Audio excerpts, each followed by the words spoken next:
Greetings, Commanders. My name is Simon Jones, and you are listening to Lave Radio. This next track is called Into the Unknown. To hear more of my music, visit soundcloud.com/Simon Jones UK. Stay safe out there, Commanders.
Greetings, fellow commanders. I am Commander Ashbash Beard, and next up I'm going to present to you my song, Docking Go Quest.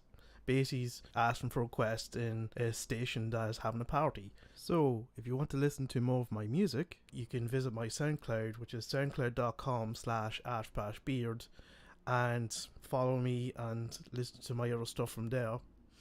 So anyways, fly safe and enjoy yourselves on Lave Radio.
Landing gear deployed.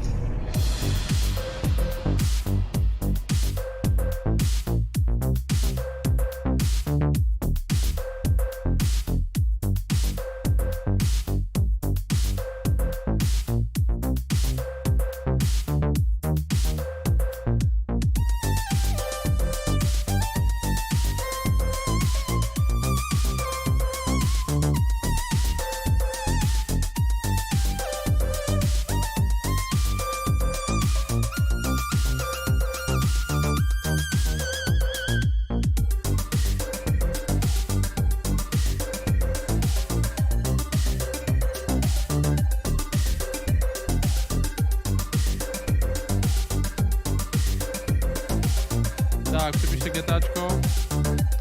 Jdeme klipy.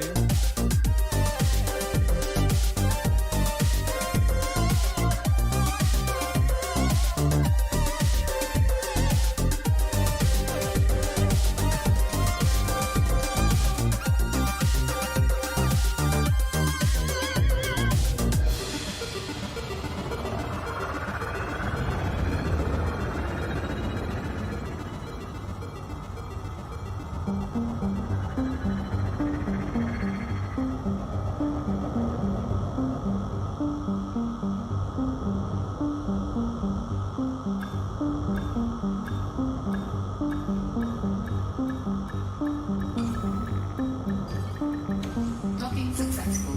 Engines disengaged.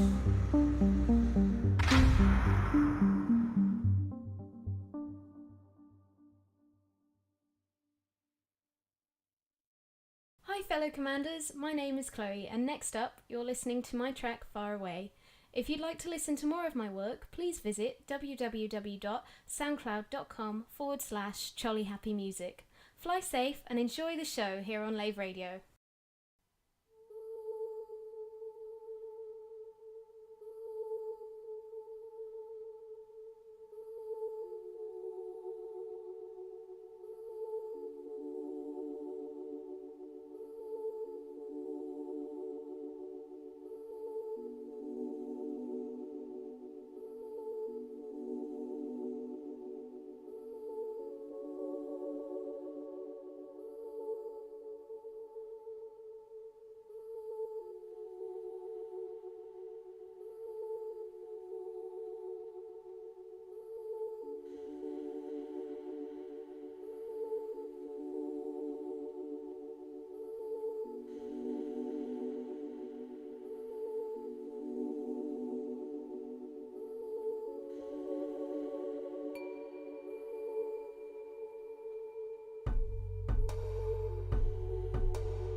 listen.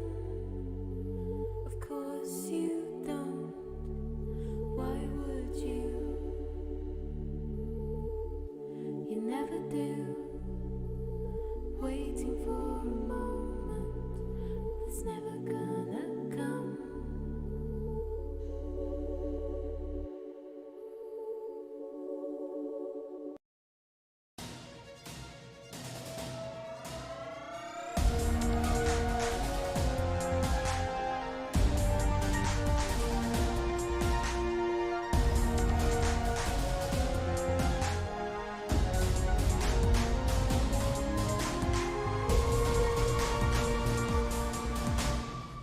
GalnetNews Digest, 13th of April 3309. We read the news so you don't have to. In this week's news, questions are being asked about a possible link between Salvation's so-called Nemesis failsafe and Pranav Antal's SIM archive. And a federal victory sees the suspected killer of Cain Massey's chief executive officer taken into custody for questioning.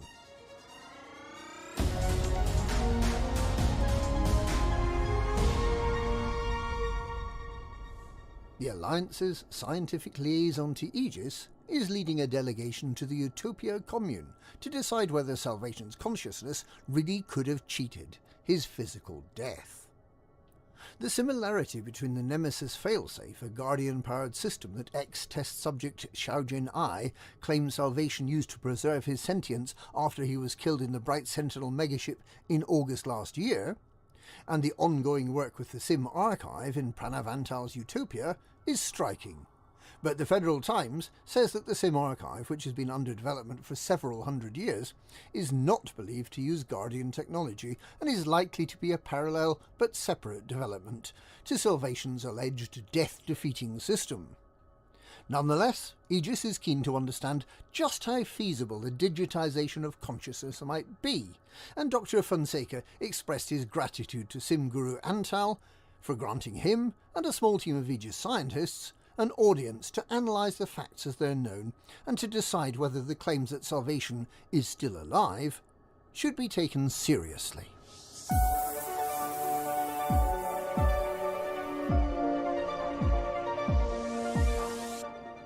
A suspect in the case of the killing of Cain Massey's CEO Johann Fleischer has been taken into custody by the Federal Intelligence Agency. The suspect, who was handed over to the federal authorities by Torval Mining Limited representatives on the Orchestral Falcon megaship in Tavgi, is suspected by Cain Massey of having been employed as an assassin by Torval Mining to settle a grudge over mining rights. However, with no valid identification and no known name, it's proving hard to pin down the employer of this presumed assassin. Some voices have suggested that a professional hitman would be unlikely to leave a clear trail back to his paymaster, and that Torval Mining is being set up. The Proactive Detection Bureau, who traced the assassin's movements, was set up by presidential candidate Jerome Archer. Cain Massey strongly objected to the Proactive Detection Bureau's ability to eavesdrop on civilians and corporations alike, and threatened to suspend its political payments to the Republican Party. Torval Mining handed the suspect over under protest, after corporate and federal forces in the Tavgi system threatened to seize the Orchestral Falcon. Regardless of who was responsible for the homicide of Johann Fleischer, the Federation's heavy-handedness has severely dented its relations with the Empire. And that's this week's Galnet News. Galnet News, we read the news so you don't have to.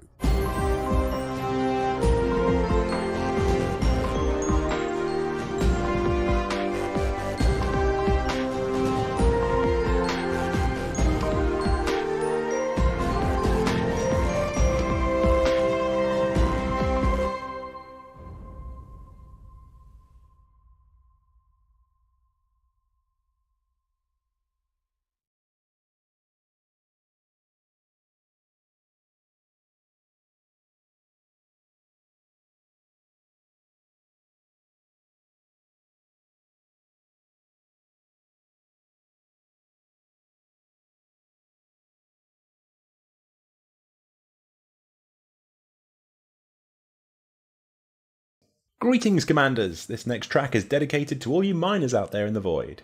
The track is Drifting by Two Quiet Sons. Check out their album Kelp Mission on iTunes or head over to soundcloud.com/Two Quiet Sons.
Hello Commanders, Philip Morris here, otherwise known as Mindwipe, and next up you're listening to my track Dreamsphere from the album of the same title. If you'd like to listen to more of my work, please visit mindwipe.bandcamp.com or on SoundCloud, just look for Mindwipe UK. Fly safe and enjoy the rest of the show on Lave Radio.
You're listening to Lave Radio, the hottest show this side of Dizzo.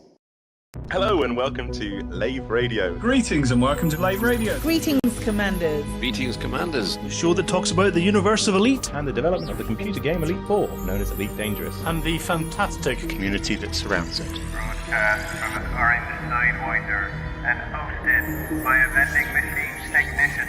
A place of nonsense and innuendo for forum dads. A self-contained podcast 2 hours long. Transmitting to every corner of the galaxy.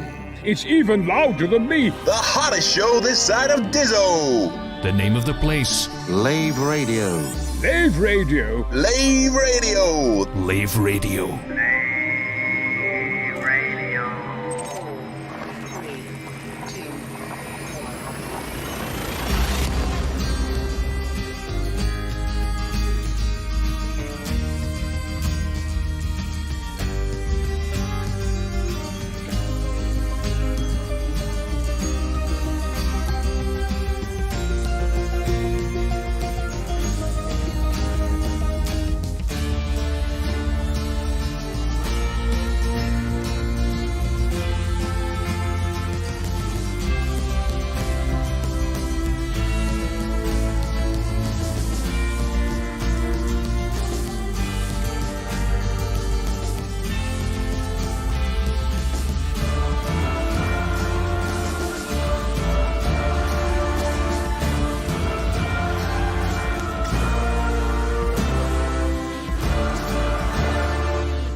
Greetings, Commanders, and welcome to episode 437 of Lave Radio, the show about the universe of Elite and the fantastic community that surrounds it. I am your host, Commander Psychit, and joining me in the Orange Sidewinder bar for this episode are our head of health and safety, Commander Edelweiss, otherwise known as Ben Moss Woodward. I'm first! I feel special. Well, I'm just reading it down the line because I went to read the number of the show and it's not there. So I almost read "Welcome to episode # of Lave Radio" and I knew that wasn't right. I'm a professional as ever. I know, right? We also have our Banksy stunt driver, Commander Alec Turner. Hello. I apologise in advance for any chomping sounds, but I've been munching on the most delicious nuts. Wow, Great start. Excellent. Wonderful. And we also, you may have noticed that we do not have a Colin this week, in the fact that I am doing voicey type things. Colin it isn't with us this week. We love you, Colin. We hope to see you back very, very soon. But we do have with us, so good that we have to invite him back, the absolutely fantastic Chris Mark IV. Hello, thank you for having me back, and Alec, apologies for eyeing up your nuts. Get your hands off them. I will resist. Okay. If you do wish, you can join us live. We are hanging out in game at Lave Station. Is that where you are, Ben? That is where we are at the moment, Okay, cool. I don't think, just FYI, I don't think that we have any of your imagery on the stream at the moment, so might be worth looking at sorting that out. Cheers, bud. If you can't get in game though, you can also join the Twitch chat channel, which you can access through laveradio.com/live, clicking on live chat, and on twitch.tv/laveradio. There are other places as well. You can find them on our website. Hi folks, shall we find out what everybody's been up to in the last 2 weeks? It's very good to be back, but I want to know what you've been up to. Let's start with, actually Ben's doing something. Let's start with Alec. I'm not doing anything. So you were sorting out your stream? No, I don't have to do that. That's something the Picnic's got to do. Let's start with Alec anyway. I'm starting with Alec. I don't mind. I can't remember what I did 2 weeks ago. We didn't have a show. I did some stuff on a Tuesday night that I don't normally do, but I can't remember what it was. This week I've had a few family meals, which has been nice. Haven't seen my sister for ages, so I went out to hers for coffee, and then my stepbrother had a round numbered birthday that shall not be mentioned. But we all had a very nice meal, and we're now redecorating our son's bedroom, which means we're stripping wallpaper and painting skirting boards and ripping up carpet, and you know those little bloody strips of wood with thousands of spikes in them that hold carpets down. My fingers are in shreds. I just want to let people know. And not only that, but last week, and you're not going to believe this, but it's the literal truth. I shattered my tooth on a seedless grape. You wouldn't think such a thing was possible. How? I don't know. I just pinched a seedless grape from the fridge, popped it in, had a little chew, and then I thought, I'm sure this isn't supposed to be crunchy, and most of my tooth was in my mouth. Bloody hell. Yeah.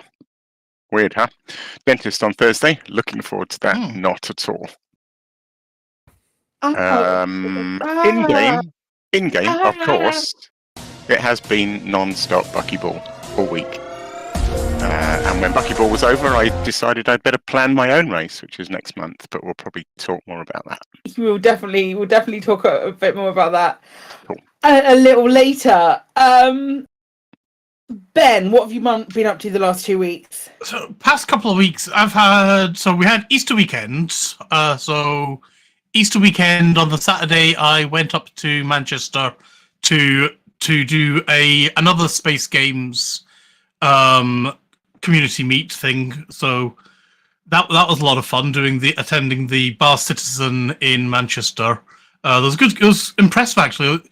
It was incredibly casual. I mean, way more casual than even ECM is. It was just like, show up at this bar and we'll take over a portion of it nominally, but other people may or may not invade our space, or we may just scare other people away. It's kind of depends on the time of day and what we're doing. But there's about 50 developers apparently in attendance from CIG. I only recognized none of them. The only person I recognized, the only way I knew anybody was in CIG was basically because they had a Star Citizen jacket on that staff members get. But I did, I got talking with a bunch of the devs, and they were, as you'd expect, they were absolutely lovely, incredibly passionate about the game. I did score some loot. I got a couple of stickers and a pin badge. Nice. I did make a couple of, just casual fun contacts with their community team. Just basically, hi. made some new friends, and that's and had some pleasant beers. Nice. That was a lot of fun. Then I had extreme difficulties on the way home, where my 2-hour direct train turned into a 4-hour roundabout train that basically took me on a tour of England. Love that for you. Oh, it was amazing. That was great fun. More exciting that way. If you don't know where you're going and how you're getting there, it adds a bit more fun. Yeah. As Windpipe is saying, it was at the Oast House in Manchester, and yeah, the Oast House was a nice place. I did get bloody scared at £6 a pint. Yeah, I was like, holy, yeah. London prices. I was going to say that's Southwest prices. It's more than that's more than London prices, and it's in Manchester, for God's sake. But I don't know what it is about Manchester. I've found Manchester is scary pricey to find a hotel in, and certainly the Oast House is scary pricey for wanting a drink. So apart from that, I've also done. I got all 3 of my Guardian's ship launch fighters. Mostly because I've done my Guardian stuff that I wanted. But I was like, you know what? I really do think that Guardian's SLFs are fun. So I went off and I did that and managed to keep most of my sanity getting the Epsilon data by finding a place that had 2 or 3 of the pylons that you have to scan. And then scan, look left, look right, log out, log in, look left, look out, look right, and repeat. Gameplay. Yeah. So, I did that gameplay for a good couple of hours, but that got me enough of my Epsilon data, so that was all right. I got X4 recently in the 50% or 70% off sale. So I've been playing a little bit of that and trying to figure out how the hell I play this damn game and getting very confused. I did manage to get my binding set up so I could fly my fighter like I can properly in Elite. Apparently it's got VR, and I want to try that, because the whole reason I got X4 is a couple of people told me there were some really good Star Wars mods for it. And holy shit, like there's a Star Wars mod for it that's got about 100 odd bloody ships, all the way from like an A-Wing up to Star Destroyer.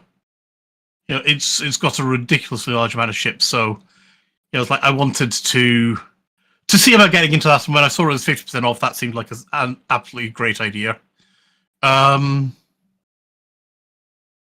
else have I been up to? Oh, I saw Mario, and I saw Dungeons and Dragons. Both very, very good fun movies as well. Awesome. Cool. Chris Montfort, what have you been up to? Do you know what? It's been a busy couple of weeks for work, which has been very, very, very, very boring. And I'm very, very tired from that. But lots of fun stuff outside of that as well that I've managed to squeeze in. I haven't been to see Mario yet. I really, really want to do that, but I've not done that yet. I did go and see Superman for its 45th anniversary. They've done a sort of little re-release and had it. I saw that. I was so tempted. The very first one. Yeah, it's the first one. Wow. I was so tempted to. If I'd been free, I wanted to see that, but I was not free. Yeah, a friend spotted it was on and invited me, and I was like, do you know what? Yes, because I've never seen that on the big screen. So, yeah, really, really enjoyed going off and doing that. It was also my sister's birthday this weekend, so we were out for a nice meal for that. Sunday was my usual talking nonsense and playing records in between on the radio. And then I went off into town, went to a little venue called Sneaky Pete's, where there was a band on that I'd spoken to a couple of weeks ago. So got to see them play live and do a little set there. And then that was pretty much it. Back to work and back to everything else, really. Hey, Chris, really quick question. When you spoke to that band, where was it that you spoke to them? I spoke to them on the radio. On the radio. Yeah. So they came into the show. On Sunday on Black Diamond FM, I do a little show. If you want to hear the interview, you can go to blackdiamondfm.com and you can see the interview and all the sort of stuff on there. But yeah, check them out. The band are called Canongate. They're a local Midlothian band, and they are just starting out. And I think they've got some cool tunes. So yeah, You can have a Incredible. little check them out. Awesome. Yeah, go and listen to Chris on his radio show. It's really good. Oh, and in game, which we're supposed to yeah. talk about, and I completely forgot. I have done naff all in game. I wanted to do Buckyball last week, and I completely ran out of time. So unfortunately, I have been absolutely rubbish in game this week. That's fair. Okay, fair enough. Next month. Right. Next month, do more. Hello. Hi, what have I been up to? Oh gosh. Well, I had my sister and her other half. They came up for like the bank holiday weekend over Easter. It was very lovely. It was lush. We hung out and did things and had beers and played silly board game. Well, not silly board games. We played board games. She got very angry with me over a particular game, and it's a moment that I will relish with my entire heart. Yeah, just like lots of chill, relaxed times, which was very, very much needed. You were bad. And then we did. What have I done in game? In game, I've done a lot of buckyball. We've done a little bit of. There's been a little bit of an Operation Witch Hunt resurgence because of stuff. Yeah, a little bit of Operation Witch Hunt resurgence, but aside from that, just a lot of buckyball, a lot of. I've shown Chris Mock for a couple of these, but I've been doing a lot of teaching myself After Effects because that's been really fun to mess about with. Not quite ready to show everything what I've been doing so far, but it's been very fun learning a new skill along those kind of lines. Anything else that I've been up to this weekend or over the last couple of weeks? Mostly just going on some walks and enjoying when the weather has been nice, having some outside beer gardening kind of time, the kind of stuff you do when the weather begins to get a bit nice and you have a dog that gets a little bit stir crazy if he's been in the house all the time. Yeah, but that's about it. In which case, shall we find out what the devs have said this week or last week? Yeah. Not a lot. Again, and we've got a little bit of news this over the last 2 weeks. It is with a very, very heavy heart that Bruce is no longer going to be working on Elite Dangerous. He's still working in Frontier, but I think they've had a bit of a shift around with their teams, with their community management teams, and it means Bruce has moved over to go and work on F1, I believe, and a couple of other games as well around, and I think the Great War as well. But we still have Sally and Paul and Arthur and maybe more people. Who knows? There might be someone else around the corner. Maybe, yeah, it'd be interesting, wouldn't it? Because otherwise, because Paul doesn't really do live streams, so live streams would have to be Arthur and Sally every week. Yeah, it's my understanding that Paul's pretty remote in comparison to the rest of them. Right. So, like he's predominantly remote. So it might be like there might be someone else like on the not too distant horizon. Oh, it's a shame though. I should miss Bruce. Sorry. Speaking as a fellow tech, I think this is the time for Adam to just suddenly emerge. Yeah, I agree. Speaking as someone who's spoken to Adam about that very thing, I absolutely not. No, it's not happening. But we do have news that episode 29 of Frameshift Live is coming this Thursday at 4 p.m. And it is Arthur, Sally, and special developer guest, designer Curtis Griffiths, who is the resident Xeno expert.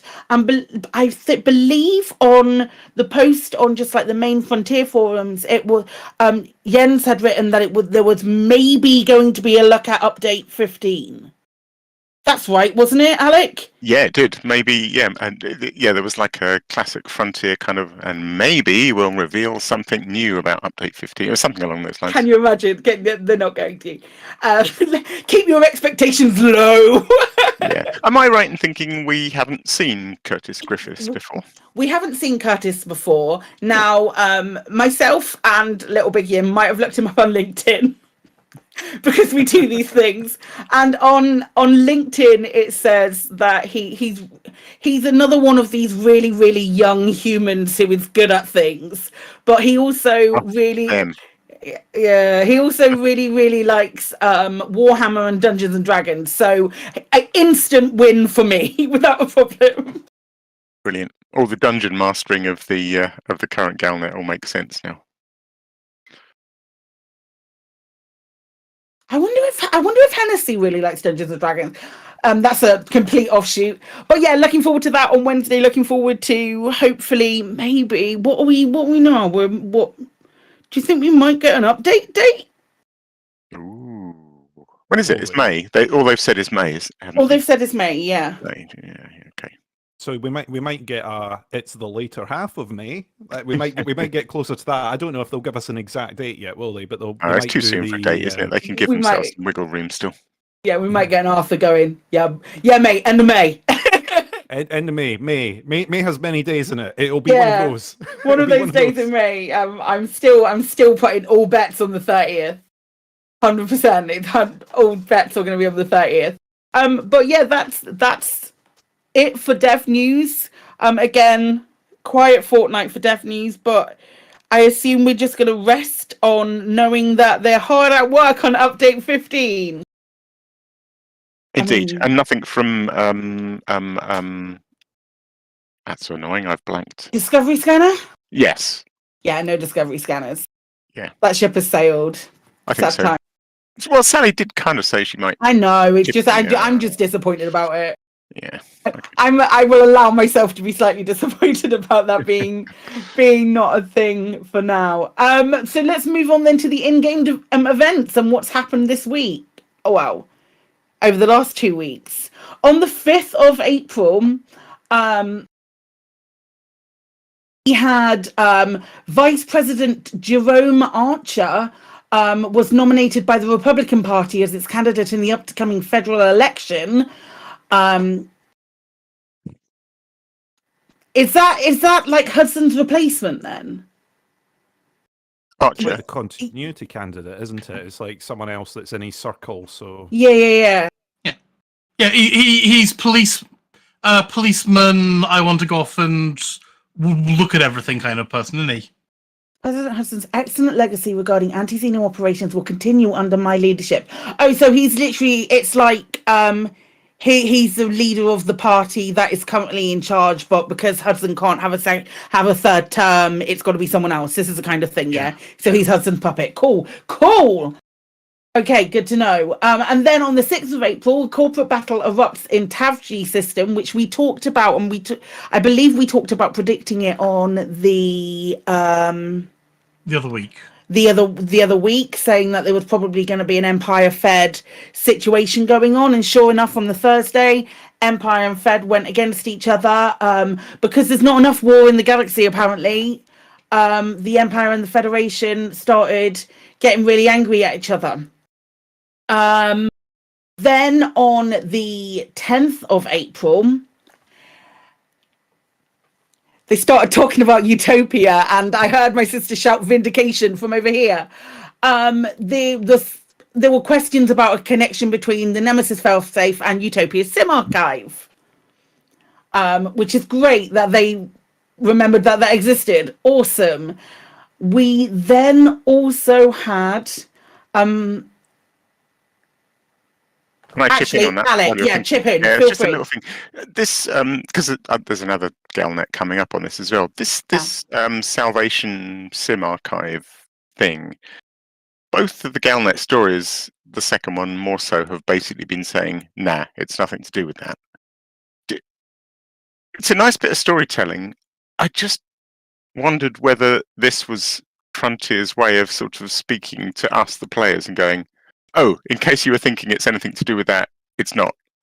Part of me, and I've had this conversation with quite a few people, but part of me was thinking it's the impression that I got. It was that Frontier went, oh shit, the Utopia project exists, and somebody wrote about that a little while ago. We need to address the fact that it's not the same. Yeah, that's the thing. More not like a you might think it's that, but it's not that.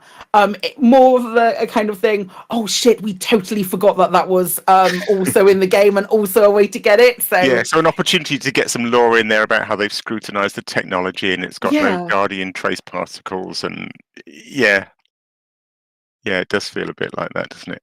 Yeah, because it's not going anywhere. They're absolutely saying it's not that. So I think that's the end of that. Yeah, I agree, and I think it's quite kind of. I like the fact that they sort of did it in a direct response to the people going, "Oh, yeah, absolutely, it is.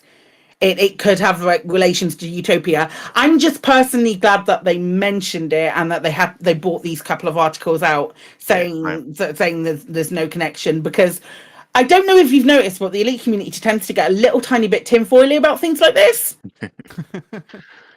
It's great stuff, though. It's really good writing. I really like the writing on these two articles, actually. So, I mean, do we believe them when they say there's no similarities and things? I think I do. Yeah, I would agree. I would be tempted to agree on that. I do, especially on the next article, where we'll get to it. Give me a second. In the meantime, Kane Massey was victorious in the corporate conflict on the 13th of April that came out. That said, at the time, we got both Galnet articles came out on the same day. So it was kind of it's not there anymore. It was it was taken away. But it was really, really nice from like a personal point of view. It was really nice to see both angles and see what the references that they were making in both angles, because with each win, the person responsible was supposed to have been taken into custody, but one was taken into custody by the feds and one was taken into custody by the Empire. So it was just a really interesting sort of like a peek behind the curtain about a world that could have been. They don't mention his name. Right. Okay.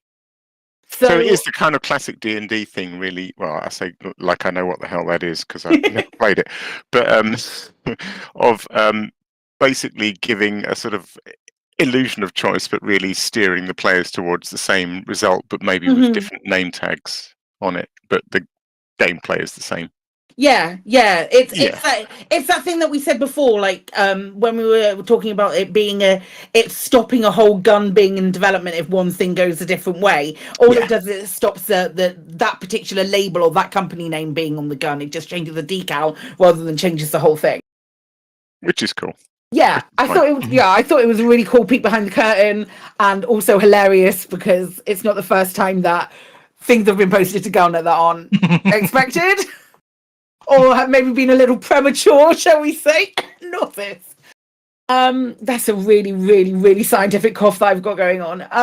Then on the 17th of April, we had Aegis reporting on Utopia's SIM archive, which is, again, what we've just been talking about. Just talking about the results of the delegation from Aegis visiting Utopia, and talking to Sim Guru Antal. It's so funny. I find it so funny. But they fully analyzed. That doesn't feel analyzed. Jesus, I knew that didn't seem right. My God, but they were words. I do them. I know, right? I read analysis and went analyzed. That's got to be the word. So there's a line in here that says further scrutiny by Aegis specialists confirmed that the Nemesis failsafe relies heavily on Guardian technology, much of which remains a mystery. So my question to that is exactly how much about this Nemesis failsafe do they actually have? Because when what's his name? Tanner. When Tanner was looking at the information that Maso sent, he went, "Oh, there's not really a lot to go on here." Yeah. So so they don't know much. But now they're like, we're confirming that this relies heavily on Guardian technology, and it's just. Well, but there's not much detail in that, is Yeah. there? All they know is, and that's all they were looking for, is traces of. I can't remember. There was a phrase somewhere, but traces of Guardian something. Yeah, you're right. You're absolutely right. Were they I looking really for like blue some of the squiggly writing in things? this. Sorry, Ben. Go. Were they looking for blue squiggly things? Yeah, triangles, blue triangles. Yeah. If there's no blue triangles on it, then it's not Absolutely not. It just needs to be blue. That's all. Guardian. I love the phrase. Some of the writing in this, like the Sim archive, is designed to preserve human thought, not extract it from living minds. I just think somebody's really thought about this and written a terrific backstory. And the whole idea of somebody experiencing, what was it, a day in the life of somebody else just to test it is kind of cool. Yeah, student days. Yeah. I feel like what they did, if it is as I expect, like oh shit, Utopia exists, we need to like clarify that it's not Utopia and this is a brand new piece of technology, because Anto isn't that bad, kind of thing, isn't sat on that, isn't palling himself up with salvation, because that might be a difficult pill to swallow for the Antel fans and all those kind of things. But what they've written is really good. And it gives it real depth to the whole thing. I really like it. I'm with you on it, Alec. The writing's been terrific. I've said this before. I think in the last 6 months plus, the writing in Galnet has been fantastic. Yeah. There's been some great stories in there. And it's good. Yeah, it's really well written as well. It's good. It's good stuff. It's good stuff, and it's good. They make for really good talking points as well. They're good conversation starters, and who am I to argue with a conversation starter? Sorry, I'm just chuckling at chat and the different names for this. Guardian Salvation. I love Little Biggie and Salvatron. Salvatron is my favourite of all of them. That's not the first time that I've heard him say that. Salvatron. And then today we had, in what can only be described as a full Hufflepuff move, Alliance urges restraint between the superpowers. Alliance went, "Hey guys, remember how we exist? Can you be nice to each other, please?" Bless them for just standing in between the two parties and going, no, listen, guys, just chill out for a bit. Calm down. Lads, do you mind? They're not worth it. Somebody holding them back. It's the it's the two women and the cat, and I can't decide which one is the cat. Oh my god! But I just thought it was funny. Like even reading it out, I was like, another attempt from the Alliance to go, "Hey guys, remember that we exist." Always a bonus in my book. I was reminded. I posted this on Twitter, but I was reminded of the fantastic scene from Kubrick's film, whose name escapes me, where the Peter Sellers character goes, "Gentlemen, you can't fight in here. This is the war room." That sounds perfect. Anyone got? We've talked about the in-game events pretty well this week. Is there anyone got anything else that they wish to add about them, other than the fact that they're written really well? Because we've also discussed that. Cool. Really, I suppose not quite sure where it's going. It seems. Do we think? I'm going to sit on power play again here, and say, is it kind of like an allegory of it all being for naught when the Thargoids just like ramp it all up and wipe everyone out? All of this infighting is actually you should, that Alliance are kind of right. You should just be nice. Be a bit kinder. definitely should be nice. I mean, I'm still on what I said the other week, which is all the political stuff is just going to leave us on a very unstable footing, whatever comes next. Mhm. You know, not only have you got a Fargoid war going on over one side, you've got the potential of Salvatron and emerging somewhere, plus the superpowers having a go at each other with the alliance in the middle trying to separate the two sides. So yeah, I think it's just leaving everything on, you know, a bit wobbly. So so that all Tensions the are high. coordinations is not there. Yeah. Yeah. Yeah. That's cool. That's cool. That's an interesting way to look at it. Like nowhere's happy. Everywhere's a bit fraught at the moment. Yeah, and nobody's got our Interesting. backs. You know, we're not safe because these guys are not in control of the situation. Yeah. Interesting. Okay, well, I think then it is that time of the week again. Store alert!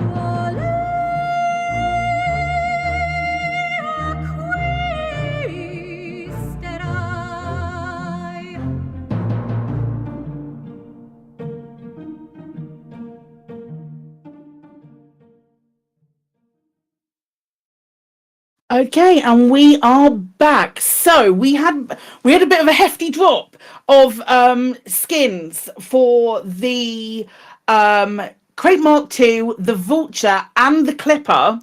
Imperial Clipper got noble paint jobs, which are kind of like these really interesting, as Alec was saying just while the music was playing, you said these really interesting heraldry style skins.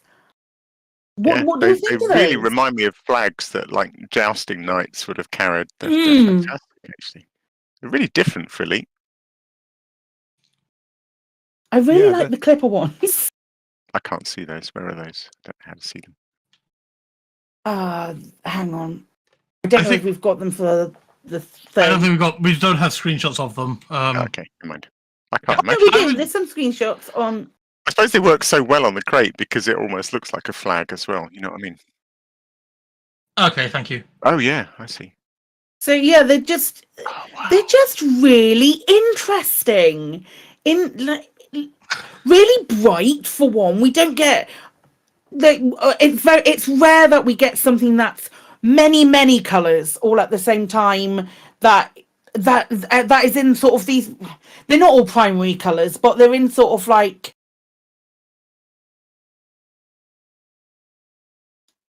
I just really like them. It's different to get them with that sort of pattern on it, you know, with the heraldry, you know, the lions rampant sort of stuff going on the side of them and all that. That is what sort of sets them apart a little bit. And I sort of praise them for doing that because, you know, for so long it's been like, oh, they're just sort of different patterns of the same thing or whatnot. And these are genuinely quite different. Now, my question to you guys would be, and Ventura has just mentioned it, and also I just got a DM from Katie about mentioning exactly the same thing at exactly the same time. I got a lot of beeps in my ears, but could there be something to do with the coronation being like a little bit more regal, that kind of thing? Would they go there? They might. That's a good question. Is it something to do with that? I would love to know what inspired it, because it's a bit not off the wall. Off the wall's the wrong thing to use. It's not very sort of science fiction heraldry like that, is it? So no. I would like to know where the sort of inspiration of, oh, do you know what I'm going to do? I've made this. I bloody love it, though, actually. Yeah. I really do. I feel like I'm sure there has been. I feel like, you know, sometimes you get science fiction crossovers in cinema and stuff. So you get cowboys and aliens and that kind of thing. Yeah.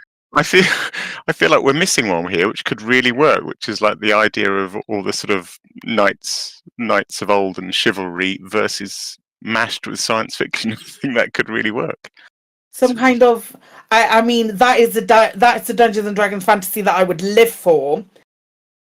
Like, actually match up my Dungeons and Dragons and my Elite Dangerous universe. That would, I mean, I'm here for it. I'm genuinely here for it, but... Oh, okay. Wintermute's saying there's a lot of heraldry in 40k. Fair enough. I didn't... I suppose so. I like it. Good. I like it. I do like them. That makes sense. But I do now want, like, a proper suit of armor suit. Oh my god, yes, please! If they're going down the heraldry sort of route, I want jousting weapons plus a suit of armor. Thank you. Oh my god, give me a big pointy stick. There's my pointy stick, please. Yes. There's an NPC, isn't there, at settlements who's got like a white sort of hockey mask sort of thing that everybody wants, but we don't have access to. But you could very easily tinker with that a bit to make it look a bit suit of armor-ish. Oh, that's true. With the sci-fi twist, you know. I like it. Well, you know, because you kind of have the visor that comes down anyway, so you could do a tweak on that. Sorry, I know I'm doing it again. I'm giving people work again. Sorry. Making my showbiz demands. I'm not happy with what I got. I want more. Ben, what's up, mate? I just think, I mean, these things are absolutely glorious, but there's no way in hell I would actually want to put any of these onto my ships. Why?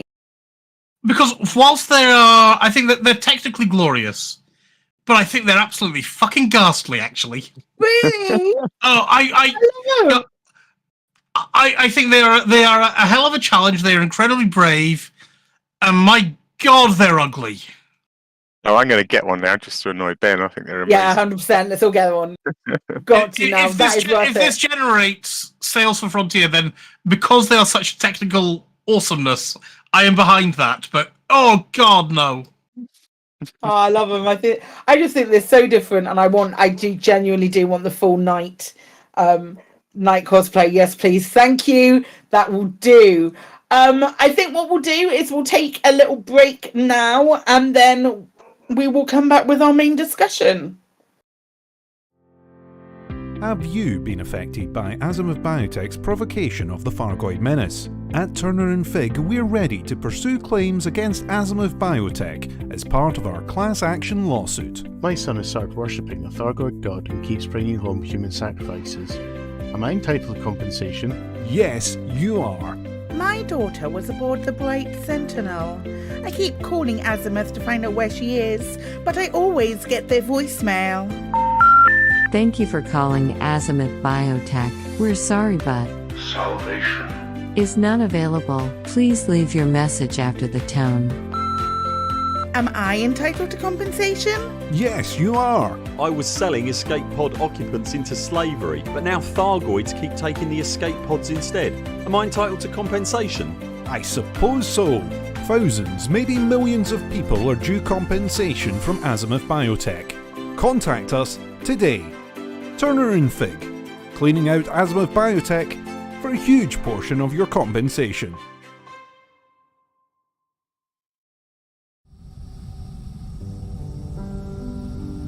In-system travel?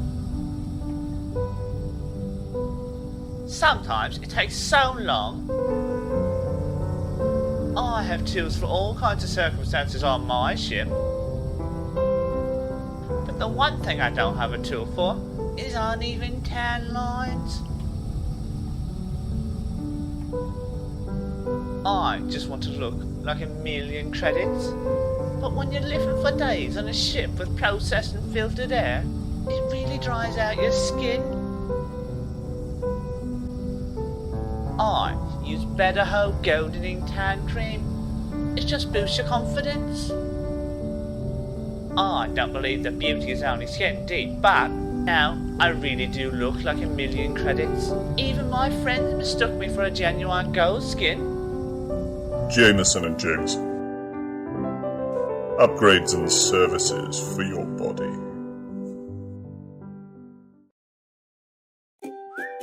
We all know what it's like. You're busy managing your settlement when suddenly the alarms go off. Oh no, not again. That's right. A commander with a Federation naval rank of Admiral, an Imperial King no less, has landed in a ship worth over 100 million credits and is killing all your staff, while they look around for a 10 credit adhesive to glue an upgraded scope to their 100,000 credit assault rifle. They fly away with their super glue and you're left with a problem. How are you going to get your agricultural plant back up and running? How am I going to get my plant up and running? How are you going to find staff at short notice? How am I going to find staff at short notice? How are you going to deal with all those bodies? There's bodies everywhere, and they've stained the carpet. Wonder no longer. Call Aries Crime Scene Cleanup Services. Hello, I'm Harry, from Harry's Mine. After a sudden increase in robberies and murders by commanders since 3307, I've gained valuable expertise in cleaning up bodies, recruiting new staff and restocking stationary lockers. Now you can benefit from my experience by signing up to our Crime Scene Cleanup Service subscription plan. That's right. For only a small monthly fee, when your settlement alarms are activated, our rapid response cleanup crew will be dispatched, along with our patented Cadaver Scoop 150. The Cadaver Scoop 150 can be mounted to surface reconnaissance vehicles and skimmers to make tidying up your settlement a breeze. Wow, the bodies are gone. Our recruitment team has potential new employees on standby across the galaxy, ready to fill your vacant roles in security, logistics, administration, processing, and more. My plant's operational again. Thanks, Aries Crime Scenes Cleanup Services. Aries Crime Scene Cleanup Services. We'll have your settlement as good as new before the next ship arrives. Cadaver Scoop 150 disposal bags sold separately.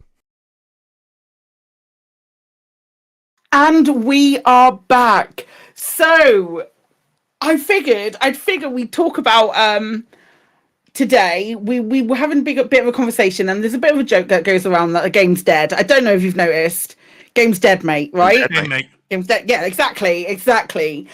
So I thought it might be a good time to talk about any new things that we've discovered in sort of the new bits of content, new things of people talking about Elite, and all of those cool things that are currently happening or have been happening over the last 6 months or so.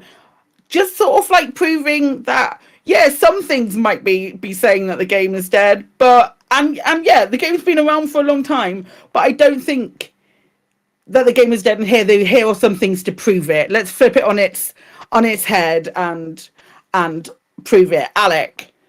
Yeah, I just wanted to, before we get into the list, I suppose, I did just want to speak to that and say, one of the things that prompted this is that a lot of the recent Game is Dead, Mate discussions and videos are all based on lumping together various things that have ended in the last year or so, third-party tools that have come to an end, expeditions that aren't running anymore, blah, blah, blah, blah, blah. Bruce is leaving, the game is dead. Yeah, exactly.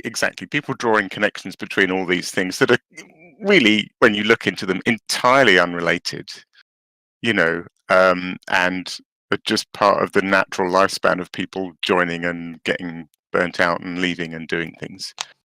So yeah, it does seem interesting to flip that on its head and go, what are all the new things, that I'm not saying they prove the counterpoint that the game is not dead, but I think it's worth like pointing out that people are still creating stuff and things are still happening around.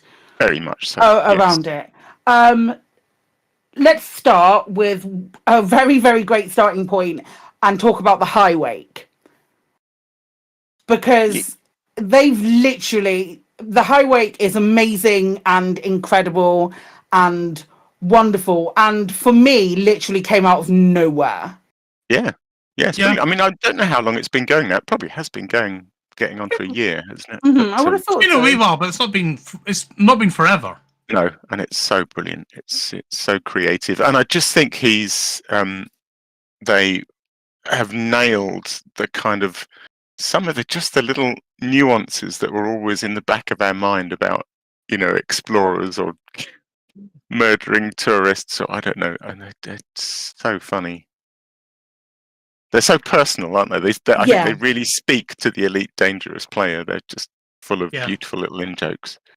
He's also they're also very, very good at like the posts that they put on like their community page on YouTube as well. I don't know if you happen to see any of those where they're talking about things that like they talk about consistently. They talk about things that they love about Elite and stuff like that. And I think that's also an added beautiful part of it. Chris? I've loved that they've been tying into things that are happening in-game, but in the community as well. So the recent one about music was clearly on the back of the dev stream that was focusing on music. Yes. And I just love that. You know, it's like they tie into so much of what else is going on outside of the game, as well as the little things that we like to laugh at in it as well. Yeah, I mean, obviously inspired by looking around for ideas, and they see that stream and think, oh yeah, I know what the next one can be.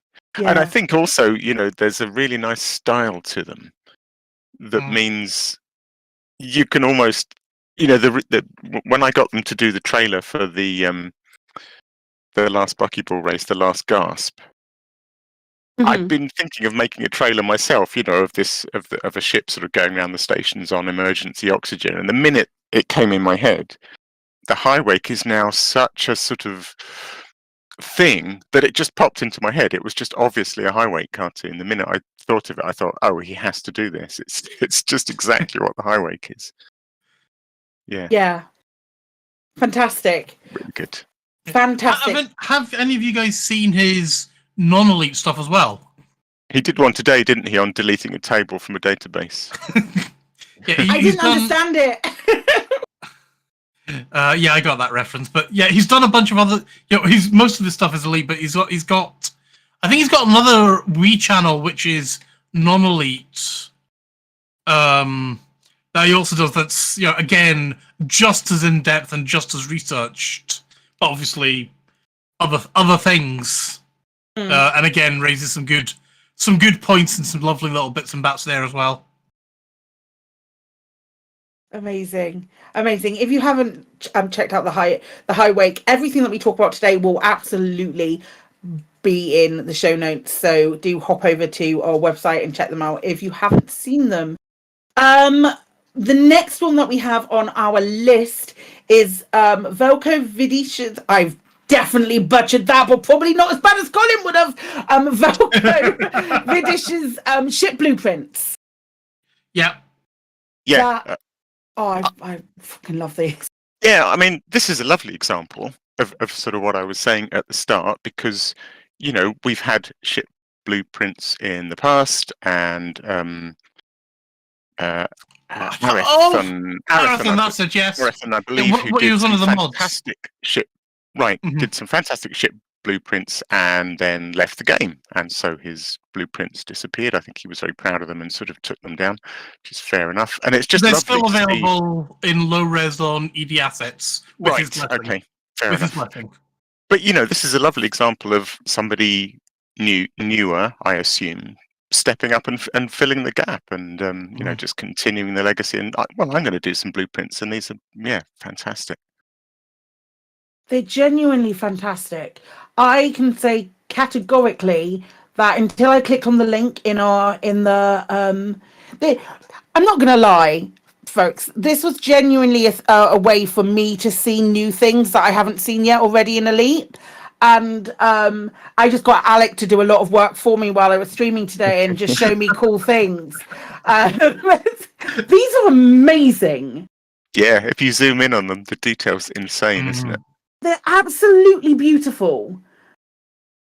The imagination that goes behind them as well is it reminds me of they sort of release those blueprints of the Enterprise from Star Trek and things like that, where they go round and they explain what's on every deck and in every cabin. And I just sort of lost myself a little while ago clicking through the different ships, You know, even something relatively small like the Diamondback Explorer, and sort of going, oh, they've put a little med bay in, and like a little crew quarters where you would eat. I loved it. It's fascinating to look at, and the amount of work that's got into them must be staggering. True story, but I've got one of those flat screen TVs. Are they called? Is it called the Frame, which is designed to show artwork when it's kind of in low power mode, and it looks just like you've got a picture hanging on the wall. And I've got a few of these on it. So you just walk into the living room, and there's just a massive sort of DBX blueprint on the wall. Incredible. They look great. I don't think my wife would allow me to do that. Oh, I love them. Yeah, go and check those out. Oh my gosh, they're fantastic. Absolutely wonderful. Heck. Moving on. I've used these before myself. Greybeard Seawolf did some aerial infographics for Guardian structures. Which pretty much speak for themselves. I've definitely used this is actually what kind of spawned me into going off and getting my SLF. Just because I was like, you know what, I haven't done that, and it just reminded me of the joy and the beauty in the Guardian site, and the fact that no matter which bloody Guardian site you go to, it's always nighttime. No, these are awesome. These are essential for folk that are going about trying these things for the first time. They're really useful to help figure it out. I need to do more of the Guardian unlocks. I've done the frame shift booster, but I've not done any of the others really yet. So I really need to get around and do more. Yeah. What I love about doing the Guardian stuff is the space relic thing, where you've got to go off and charge the 3 pylons, and then a big ball kind of rises up. No, then the whole artifact transforms basically. Yeah. And then you've got to do that, and it's like, it just looks, oh my god, it's so amazing. But just like the bloody ground sites, it was dark for me as well. Yeah, that does happen. It really does. Yeah. Anyway, I mean, for people that are listening and maybe can't see these, I mean, these are basically detailed aerial photographs of the Guardian sites.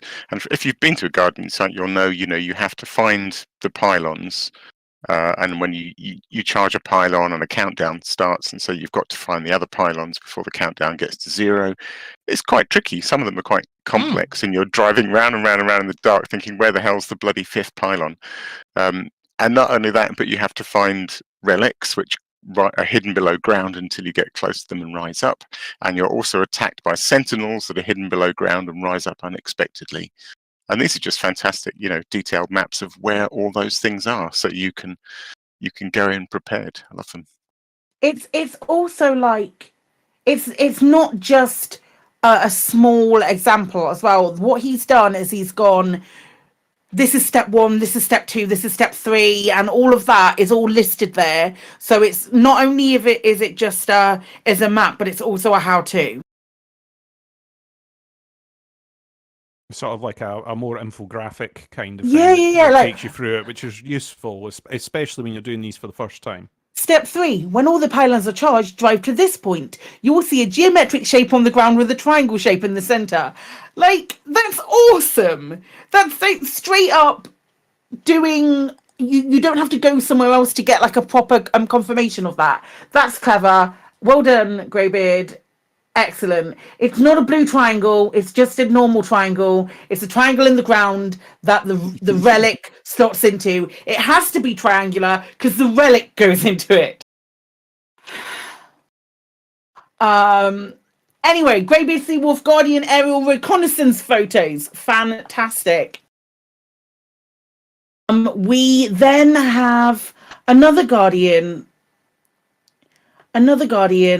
thing, got more Guardian structures, maps, and unlocks. Oh, this is a beautiful, beautiful page from Commander Radio Mio. Great, no one's corrected me, so we're good. Commander Radio Mio's Guide to Guardian Unlocks. That sounds about right. These are just really nice little infographics, aren't they? They're not as they're really simple in a way, but what they remind me of is when I used to meticulously list all the cool things in my best of forum thread. And incidentally, on that topic, it's an interesting diversion actually. But you know, some of this game is dead nonsense. A lot of it is down to burnout. You know, a lot of yeah. I don't want to go into specifics, but a lot of things that we used to have, it's not to do with the game is dying. It's to do with those people put a hell of a lot of bloody hard work into it, and they have real lives as well. And eventually you burn out on this stuff. So I stopped cataloging all this sort of stuff meticulously in my best of forum thread because it was bloody hard work, not because I think the game's dying, I'm fed up of it, and it also got to a point where the list was so long I just didn't think it was useful anymore, impressive though it was.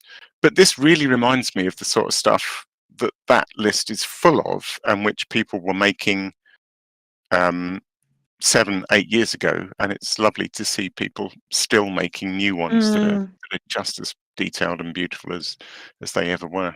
Yeah, these are really pretty. These are really nice. Done a really good job on those. Brilliant. Then what I would say, it's probably a little more it's been around a little bit longer than some of the things on this list, but this is Quiz Engine's Odyssey Map Guide, which I actually have a quote on the front page I've just seen. It increased my murder productivity by a hecton. It is already Psychic approved. But yeah, it's a guide of all of the. That is a long link that has been posted in chat. I will just stick with that one. Crikey. It's a cracking guide from Quiz Engine. It basically covers every single structure, Odyssey settlement structure. So it says exactly where everything is. No level 3 credentials required to enter, and it will show you everything. Fantastic. Useful, because actually there's a hell of a lot of different variations on Odyssey settlements, aren't there? And way more than I originally thought. I don't know if other people agree with that, but I feel like I'm almost constantly seeing new arrangements. Maybe that's not true, but no. I think that I would agree that there was more than I thought there was going to be. What are there? There's 6 different types, and then tourist, agriculture, military, industrial, extraction, high tech, and then you've got 4 high techs, 5 extractions, 5 industrials, 5 militaries, 5 of each. So there's 2, 3, 30 different arrangements. I don't know. It's quite a lot. It's really good. It's always when I convince myself confidently that I know exactly what I'm doing, I know exactly where to switch off the alarms, and I blast through the doors and find out, no, completely different settlement type, the alarms are not there, and cause everything to go off. There's many times I've done that, and then I'm just like, okay, I need to open OMG and go and have a look. And look at that again. I still do it. I got lost in bloody Ares mine today, and I've been there thousands of times. But yeah, that's Quiz Engine's Odyssey Map Guide. Now, like, the next one is again being released from when Odyssey was opened, or was Odyssey was set up. It was almost immediately after Odyssey came out. This came out, which is the Elite Dangerous Odyssey Materials Helper, which is getting, if you're not using the Odyssey Materials Helper and you want to have any hope of at all upgrading your suits and your guns from the grade 3 by which you bought them, you're making life harder for yourself. I adore it so much. I have moved far away from the ED engineer camp. I am now fully in the OD materials helper. Does anybody not use it? I don't, but what I have been watching on my iPad on my commute this week is Logan Terrick's tutorial on YouTube, which is a long, in-depth tutorial on Odyssey Materials Helper. It looks bloody amazing. There is so much detail in that tool. I think I'm absolutely going to have to get it. It looks incredible. The thing that's great about it is, as Sai was kind of alluding to, it's not just for Odyssey stuff now. You know, I was using it for telling me what Guardian things I was missing and so on as well. And it also does, you know, I'm pretty sure it's like anything you need to collect shit for, it'll tell you what you need and where you can get it from. You know, it's all the things now. Yeah, and even the most recent thing that I can think of that I've used that it added was when it added the overlays. So it has this is really, really cool. If you point at an item that is in a locker when you open it, so you know when you do the data, if you have the overlays on for ED Odyssey Materials Helper, it does green and green if you need it, blue if you might need it, and red if you're never going to need it. Those kind of things. And where does it display those colours? Literally on top of the display. Amazing. It's just like an overlay on your screen. Right. Alec, next time I'm doing it and you're about, like, if you're in my stream and you're about, just tell me that you've not seen it and I will show you it because it is fluffing phenomenal. Cool. There's that, but the other thing that it's added, it added more recently from that, is if you're looking at something in a locker and you point at it, it will tell you whether or not you need that item that is in the locker.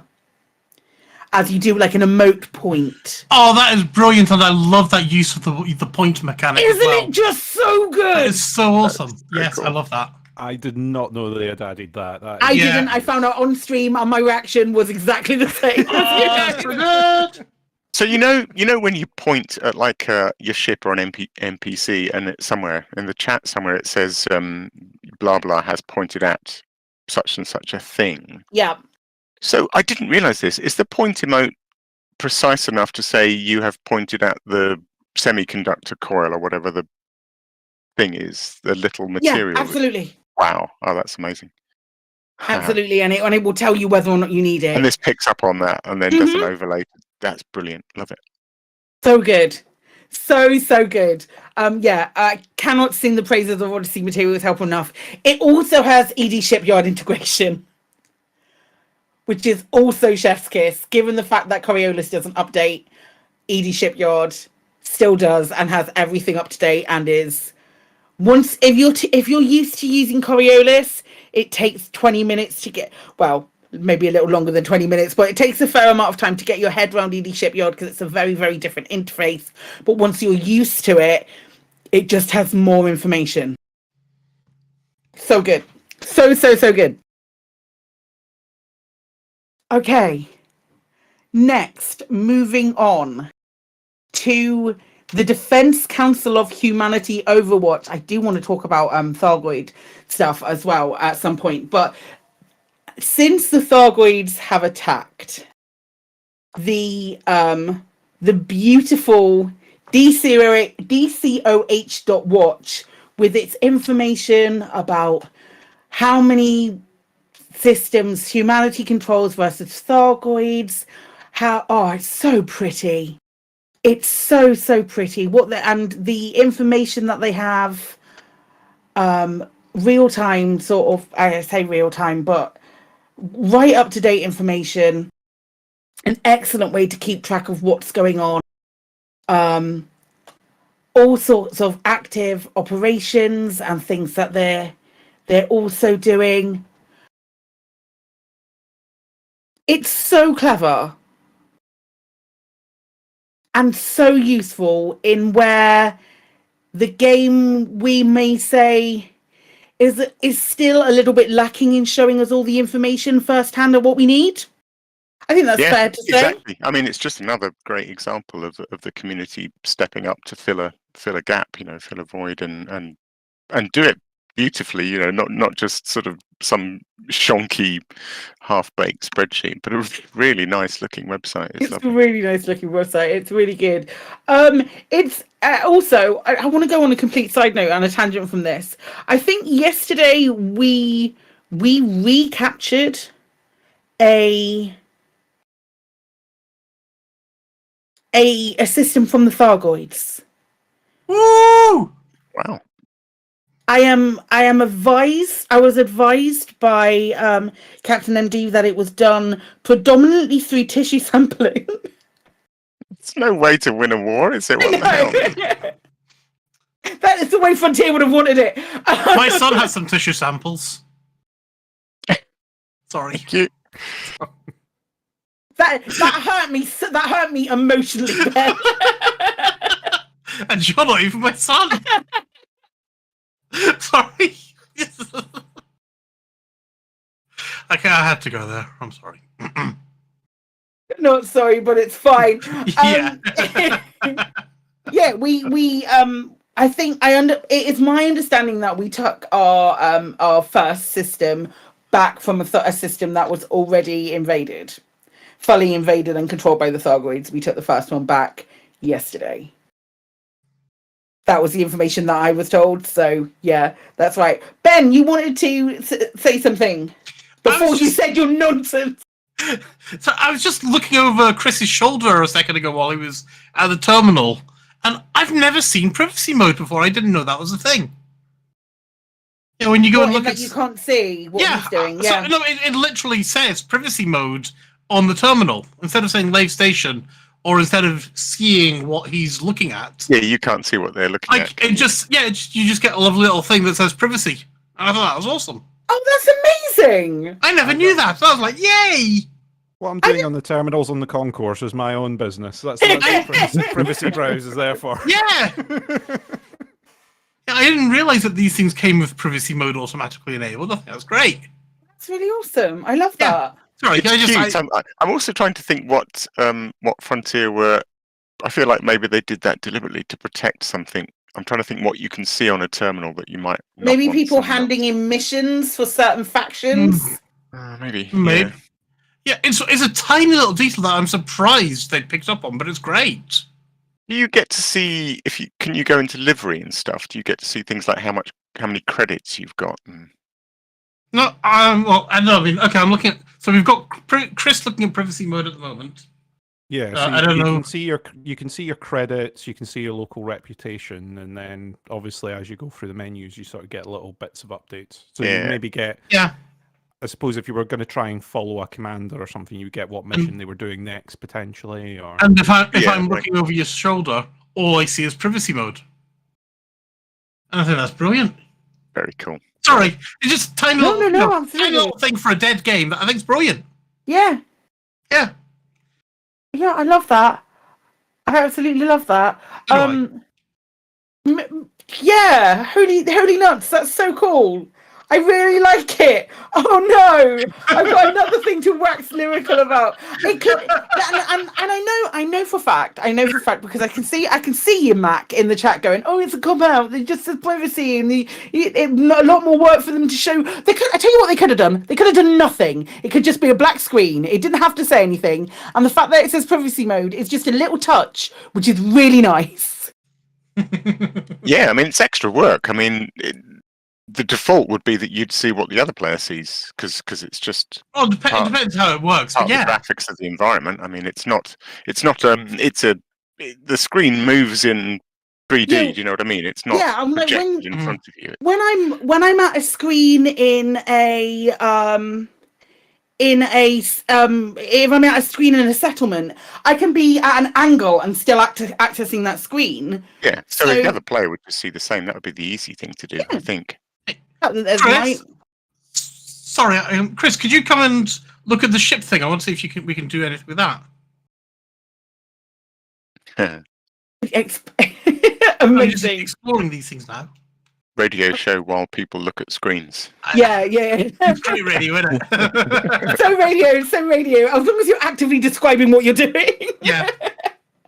The next thing, talking about things being absolutely absolutely beautiful, that are absolutely beautiful and amazing, and things that I entirely love. And I know Alec is a fan as well, because we will probably wax lyrical for a good 5-10 minutes about Protocops. I mean, yeah, just great. It's just lovely. Again, another example of just seeing new video makers, come and go. And there's a bunch, but Protocops really stands out. Fantastic videos. So stylish. And incident, I can't remember the name now, but I posted in our chat earlier on, but a similar subject. But I'm still seeing new people spring up out of absolutely nowhere that are taking fucking incredible screenshots. Twitter for me is my favorite space to look for Elite Dangerous screenshots, or Elite Dangerous screenshots and composites and stuff. I know there's a bit of an Instagram surge appearing as well, but Twitter for me, with your likes of Alexa, Vex, I'm going to forget people. Faye Sky are the three that instantly spring to mind of people who post absolutely beautiful imagery on Twitter constantly. I have a whole host. It's terrible news, awful thing happening in the world, beautiful Elite Dangerous screenshot, more of the same, Dungeons and Dragons. Yeah, it's there's so many beautiful, and like they do, people come and go as far as like the screenshot things are concerned, but there are people doing things in the Elite Dangerous space right now that I have never seen before in the Elite Dangerous space, and I feel like I've been around for quite a long time. Exactly. It's not like it's not like Rini and Orange Phoenix and have got sort of videography sewn up and that's it, and there's no more to do. You see somebody with a new style and a fresh angle, and it's always wonderful. Yeah, absolutely. And there's nothing to say that the folks who are like any new folks who put out content in the same ilk as your long sweeping shots and the beautiful things that Rini, Orange Phoenix, Exorcist, those folks create. There's nothing to say that anyone else coming into that mix isn't going to do better or do another beautiful thing. But the new stuff, the new exciting edits, all of those kind of things, that's the kind of thing that gets me all excited and stuff about the future for Elite content. It's pretty damn amazing, 8-9 years down the line, to still be surprised by this game. And not even new stuff that Frontier are putting in, but to be surprised by existing stuff. Yeah. Be surprised by the community. Yeah. No, it's exactly what you guys have said. It's that new look on something that you've maybe looked at umpteen different times, and someone just comes with a fresh eye. And what you said, Psychic, about the transitions to the beat of the music, using sort of new transition effects where you're sort of cropping out bits of the scene to cut into the next. It's really, really impressive. And like you say, it doesn't take away from anything that people are, the existing creators are doing. It's just a different way of looking at it. And it keeps it fresh, doesn't it? It keeps it interesting. Yeah, absolutely. Yeah. Absolutely. What is next? Captain Ace Rimmer's great name. Great name. I saw a punk cover of the Red Dwarf theme tune on TikTok last night, and I've had it going through my head all day. So this is a full circle moment for me. Captain Ace Rimmer's Hodspace ED utilities are back. I'm not super familiar with this. So it's funny, I recognized the name Hodspace. It turns out it's really just the domain where the website was being hosted, and I hadn't made the connection with Captain Ace Rimmer, who I know on the forums. And Ace Rimmer had been away from the forums, I think, for a while, and I saw him pop up in a thread, and somebody was like, "Oh, yes, you're back." And then there was a sort of comment about his website being back as well. And I went to my old Alex Best of forum thread and dug out the Hodspace links, and sure enough, they were all broken. But it's basically being hosted on a new site now, and it's all back again. So it's it's somebody returning and bringing their stuff back to life. What they I think it's almost entirely a bunch of search utilities, but they're bloody useful. So it's all based on things sorted on their distance from you. So if you want to find Guardian, active Guardian sites near you, or Thargoid, bases near you, or almost anything. There's all sorts of stuff in there. Then you just type in the system you're in and hit the appropriate button and get this fabulous list of stuff near you. It's really good, really simple. Just works. And I've just seen Jude say that it has the Bearing app linked, and that is important to me, and just me apparently. AD Bearing Finder. Hang on, wait a second. Is that? There's loads of other stuff. Where is the? Oh, is this one of the surface? Yeah, your starting coordinates and the destination coordinates. There is something. There is. I think Canon have a bit of their ADMC app that does that in real time. The Bearing Finder. I will message you. There's a command that you have to put in, and it will just go, you need to be pointing in this direction. It's wizard, and I love it, and it's great. It's just good. It's just a really nice little collection of utilities and things that. Super nicely laid out as well. I like it. Yeah, it's clean and simple. It's really good. Really, really good. Cool. Awesome. We've got lots of very, very new things as well. There's a new news site. Bubble News Radio. what Alex said. Bubble News Radio is a new news site that has popped up in the I think they've got 3 episodes so far. Yeah. Just talking it's just like started the other day. Yeah, it feels like it. They're giving us news and information across the galaxy. It's really well worked on. It's a really cool thing. I hope it will continue because it's quite nice to have multiple sources. Yeah, it's good. It's a nice mix. I mean, it's mostly a rereading of Galnet articles, but it's nicely read and it's very clear, and there's a little bit of spin on it. But then there's also some nice sort of community things thrown in as well, and just a little bit of role play. So I think the system, the guys obviously got a home system, and so there's a nice little role play in today's episode about the news team being under attack and looking for a new home in the bubble. So but it's good. Awesome. Long may it continue. Yeah, they're 10 minute or so episodes, aren't they? Something around that. Yeah, look, 7-8 minutes. Okay, around that sort of thing. So that's really cool. That's really cool. Also, and this was a bit of information that I saw Jude post in the Galnet Discord, the Galnet News Digest Discord. There is according to a commander on Reddit, there is a new EDDB being worked on.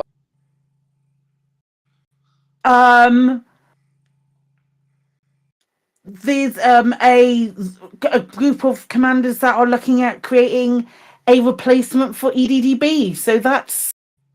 Yeah, I only saw this literally just before the show when you're posting. I guess no great surprise. I think people loved EDDB so much that and there's a lot of clever people out there in the Elite Dangerous community. I think it was almost inevitable that someone, at least one person, would have a stab at this. Good luck to them. It's yeah, I hope that. I bet things like EDDB are a lot harder than you think they're going to be. But, it's all of it, isn't it? It's you see these folks come and go. And we were talking about this earlier that you start something and you think, oh, I'm going to do a podcast, or I'm going to do something that will fit into this, or I'm going to do a weekly series and it's going to be great. And then you find out that it's a lot harder to keep up with something or keep the dedication up alongside everything else that you're doing. Yeah. It's funny. I was just reminded. There was a lovely quote that somebody posted in the Buckyball Racing Club Discord today that seems appropriate, which is, it's just, we do this not because it is easy, but because we thought it would be easy. Yeah. Oh my God, true. That's so right. That's so true. Yeah, it can't be that difficult, can it? Yeah, it'll be fine. You the good thing with this that is though that they're sort of getting a collective of people together, and they are looking for sort of recruits and stuff to join as well if they're interested. So it's not all on the shoulders of one person. Yeah. Which I think makes some of these things a bit easier if you've got a team to fall back on and help you out when things get a bit tough. 100%, absolutely, for sure. I have also the last one that I have here, which is like a fully technical a link for you. We have only in the last sort of like few months, there's a new YouTube channel which is doing some incredible Elite Dangerous guides. Really well done, succinct guides, highly worth a look. Yeah, I mean, I don't think I'm really biased here, but I think there's always space for new guides on how to do things. Yeah. Yeah. Because things change, things update. Like I've got a guide on my YouTube channel, which I've got. It's some of the information's very, very outdated. This is loot and grind. In case I missed that. Loot and grind, which seems right, seems apt. Giving sort of best money making methods, how to make 7 million with a starter ship, just like lots of cool videos that he's that they've put out. Highly recommend checking them out and seeing how you get on. There is some other stuff in there, but it's mostly Elite Dangerous content. Good stuff. And I think if we're talking about a game being on its last legs, I know we're kind of like taking the piss a little bit now as we're saying it, but if we're talking about a game being on its last legs, the game is only as dead as the community. And there are the big Elite Dangerous community, fucking fantastic. And no one's going to argue. And if you are, you're wrong. Shut up. Elite Dangerous community, fantastic. But there are also individual communities that are still doing and setting up loads and loads of events all the time. The Burr Pit do events very regularly. Orange Phoenix runs events pretty much every week or so. A little known thing called the Buckyball Racing Club that do a race every month. Who are they? I don't know. Never heard of them. I'm gonna have to. We might do a segment on them in a little bit. Like it always. I'm gonna be a little bit sort of like selfish and then say it always surprises me when I just like hop on my computer in the middle of the afternoon and I start up my stream and I'm like, I'm gonna go Thargoid hunting. Anybody fancy joining me? And we have 12 commanders in the instance in the middle of the afternoon on a Thursday. You know. It just stuff like that is it's really cool to play with the community, and I genuinely, with my full entire heart, know exactly that is where Elite shines. Yeah, and continues to shine. 100%. 100%. Else has got anything that they wish to add? I can do a neat segue if you like. I was hoping to do a little roundup before we did a segue. Do it. Okay, so I'm in a position of being acutely aware of Elite Dangerous creations coming to an end, and I am very privileged to be in a part of one of the longest running creations, let's say institutions, for Elite Dangerous Lave Radio, which somehow continues to endure. We see folks joining the Elite Dangerous community all the time, and some people might decide that they no longer wish to play or even engage in the way that they just did. And while we might be disappointed, maybe we shouldn't resent them for choosing to just move on and just be glad of the time that they were a part of it. Hear, hear. Nice. I didn't prepare that in advance. comments or anything. Moving on to the community corner. Did anything interesting happen for the community this week, Alec? Can you think of anything?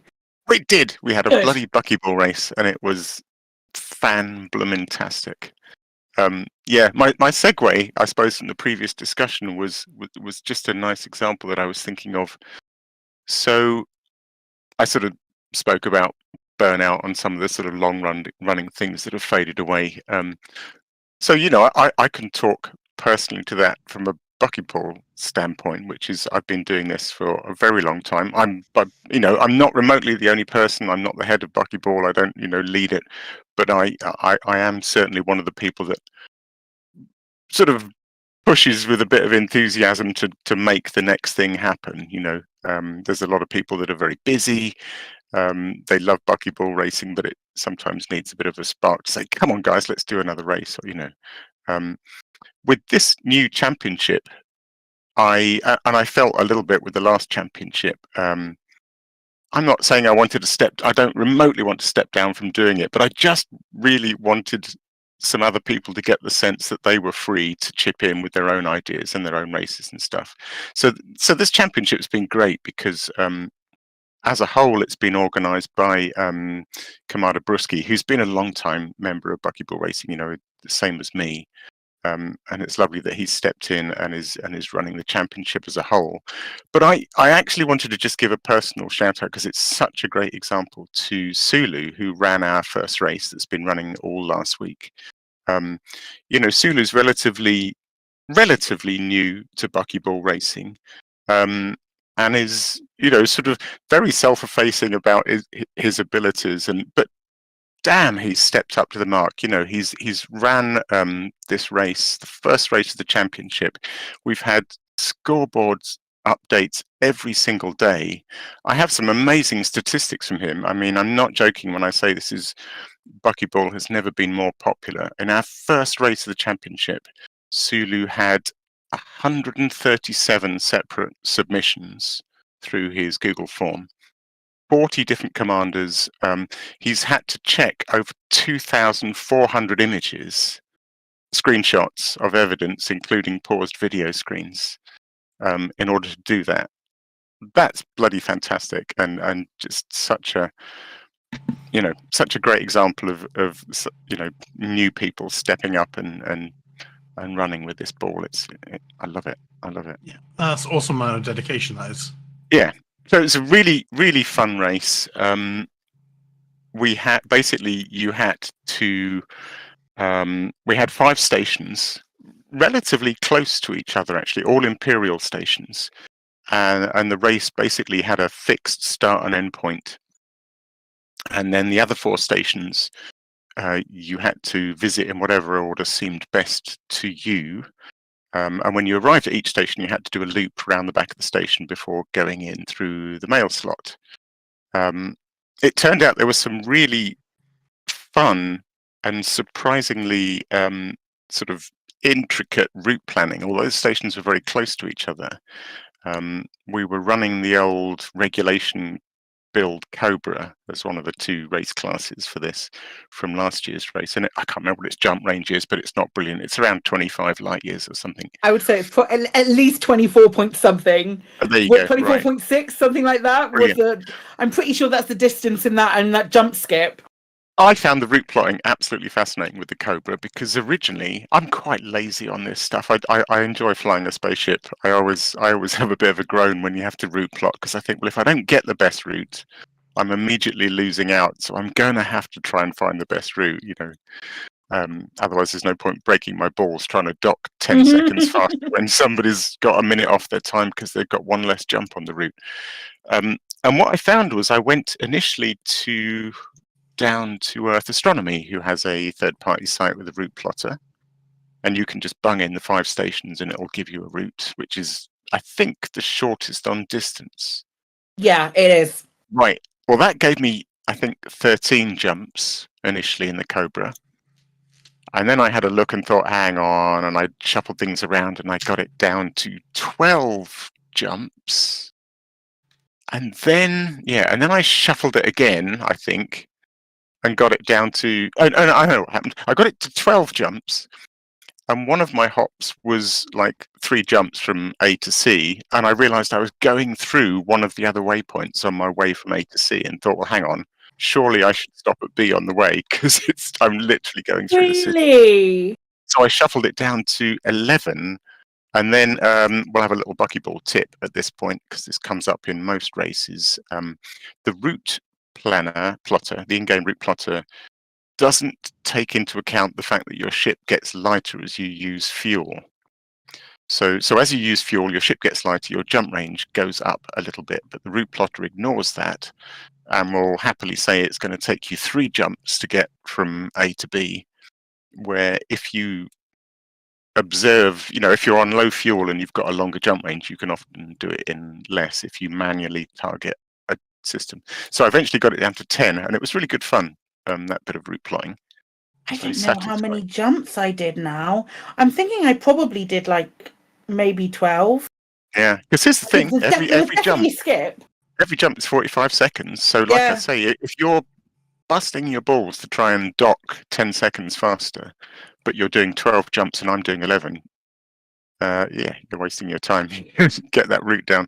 So it's great. We've had some lovely, comments as well from so many new people trying out the buckyball stuff and being surprised at how much they enjoyed it.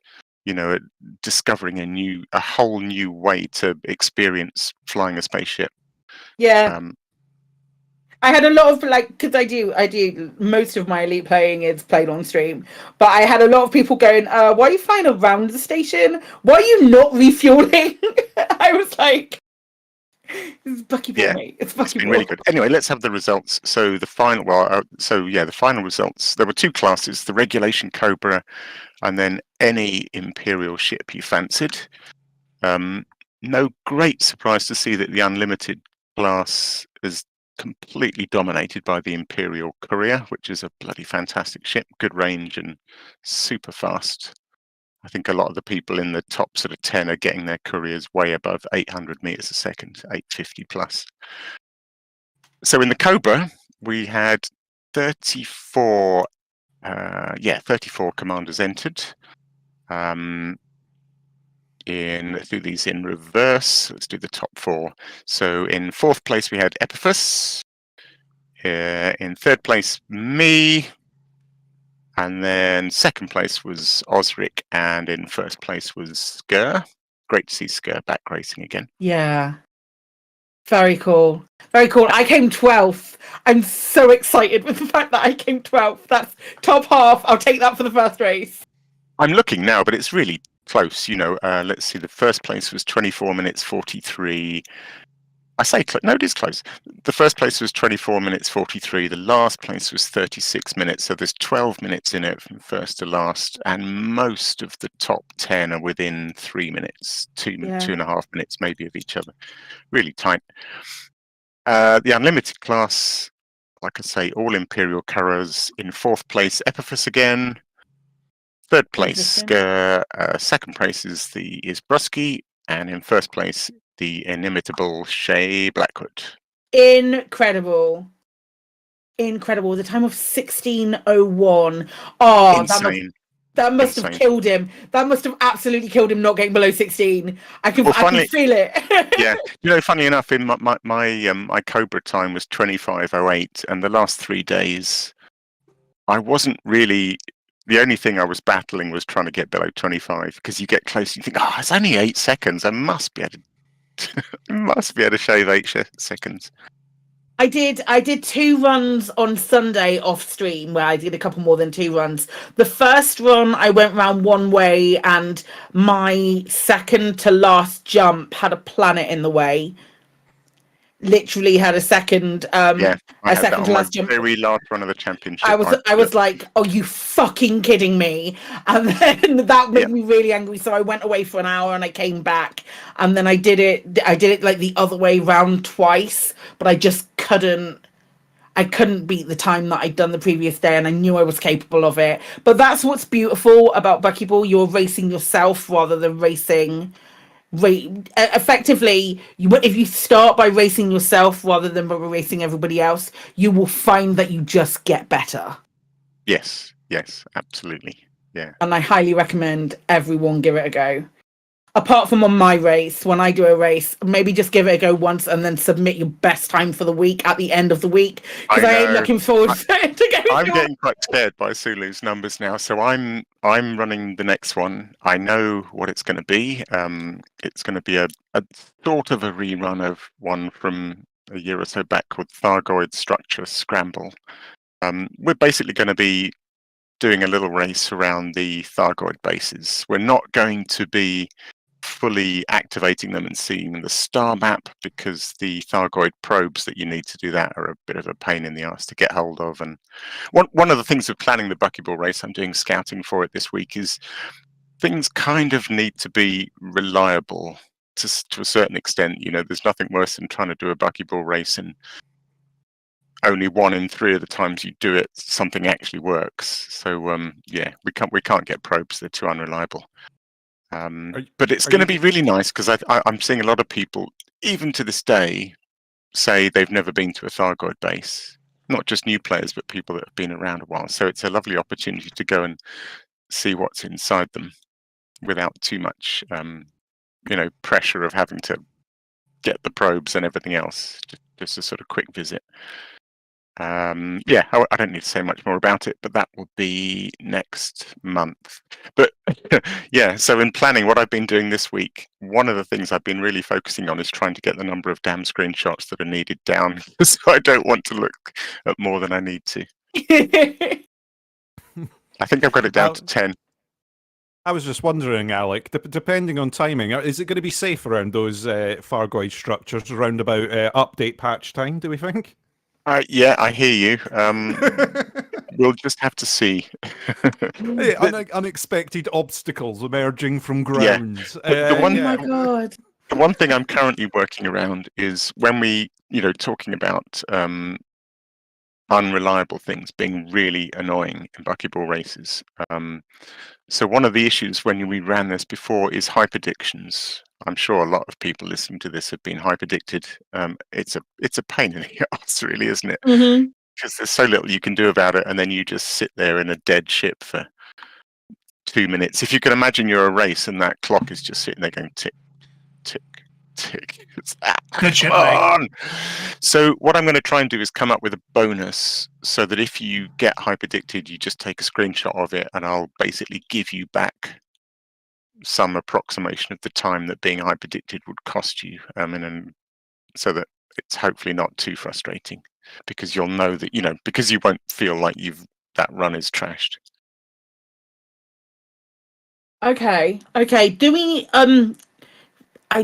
this is probably a question that you've already decided the answer to. Is it just going to be scorpions, or scarabs going to be involved as well? You can use either. Oh yes. So on this, one of the beauties, the reason I really liked the idea of doing this race, we've had long discussions this year about whether to run these races in 3.8 or 4.0, Legacy or Live. I feel the way forward with the game is 4.0, like it or love it. That's where the future of the game resides. So we're basically recommending people use Horizons 4.0, which is free to everyone that's got the game. And we won't use Odyssey content. But obviously with surface terrain, we are still trying to allow console players to join in with these races. We're generally nervous about doing stuff on the surface because it's completely different between the two versions of the game. So a race across the surface from A to B just wouldn't work, because it would be flat in one version of the game and mountains in the other version of the game, for all we know. The nice thing here is that all we're driving around on in the SRV is within the outer walls of the Thargoid bases. Okay.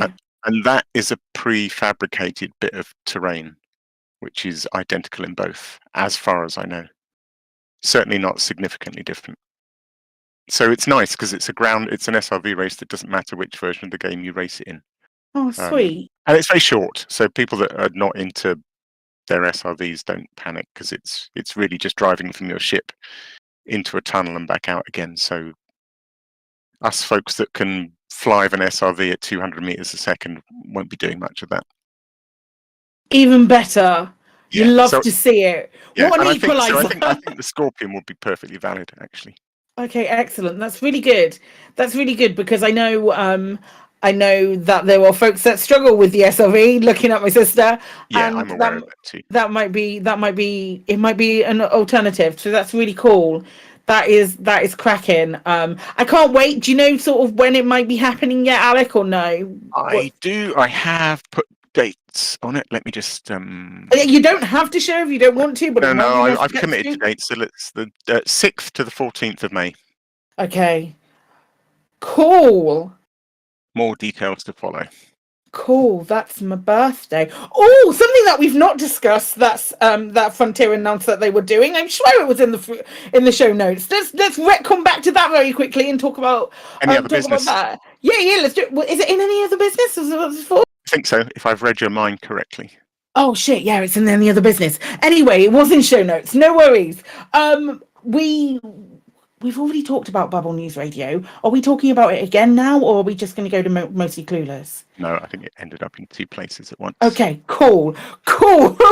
Good to know. Right, let's hit up Mostly Clueless this week. Whose is this? Anybody know? Yeah, I copied it from somewhere on Reddit. It was Unwanted Phil on Reddit who did it. And it was just basically, he's been playing the game for so long and he forgot, he never realized what the space compass was. The little ball thing? Yeah, the little ball thing that's to the left of your radar and points at where you need to go. It's solid if it's in front of you. It's hollow if it's behind you. It changes whether you're going to systems, to planets, to the ship you've got targeted, to your docking bay. It is so contextually aware. It's amazing. And it's just like, it shows you where you need to go. And it's if you didn't know it and you don't use it, it's there. We love it. Yeah, one little extra thing on the compass actually, which I use a lot when buckyball racing is, it's ludicrous, but after all this time, I still haven't memorized the positions of the pads. I don't know why. They're so randomly scattered around the inside of the station. They just do not stick. There's a few I know where they are, but not enough. So what I find really useful is, so the dot points at your pad, which I think it does, yes. Will know. But what I find really useful is that just at the moment when you pass through the mail slot, it does a little jump. So I think when you're outside the station, the dot is basically sort of pointing in and going, it's in there. And then as you pass the mail slot, it does a little jump down to where the actual pad is, and I find it really useful. It's like an actual sort of little bit of motion on the screen that says your pad's above you or your pad's below you, or there's something about it jumping that just really... So you see it move rather than it just flick to the other spot. Yeah. I've never noticed this before because normally I have the EDMC landing pad plug-in helper, which is also too, but it's too damn slow. Certainly in buckyball racing, what it used to do was it would tell me where the pad I had cancelled about 3 docking. Really? It's much quicker now. Trust me. I used it over the weekend. Okay, it might be my PC, but I get a lot of lag on that stuff, so it's often telling me about a pad that I cancelled ages ago. Oh, interesting. Very interesting. Yeah, that's Mostly Clueless. We will hit up any other business, and there is business. You may have heard. Was it only last week that Hutton announced that the tickets went on sale? Was it only last week? Might well have been. It was recent. So there are ECM tickets on sale currently. There are currently, she refreshes, 42 seats remaining. Meaning life, the universe, and everything. Exactly. Exactly. It stayed on 69 for a really long time, and I really appreciated the people who saw that number and hesitated. So thanks for giving me joy. 42 seats left available. I can't friggin' wait. It's going to be so much fun. If you are interested in coming, it is in. I should have said it out loud. Workingham, thank you. It is in Workingham. It is kind of central. It's just going to be a lot of fun. It's going to be a lot of fun. I cannot bloody wait. Great. Yeah, me too. I'm going. I'm going to be there. You going? Looking forward to it. Yay! Yeah, team. I know Ben's not going. I'm sorry, Ben. No. Yeah. I'm either going to be on holiday or I'll be just back from holiday. So, hey ho. Cool. You know, stupidly, I wasn't.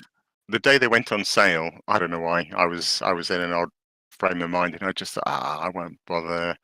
And then the next morning, I woke up and it's like, you twat, why didn't you? I bet they're sold out. And they weren't, so I grabbed one. Awesome. I can't wait.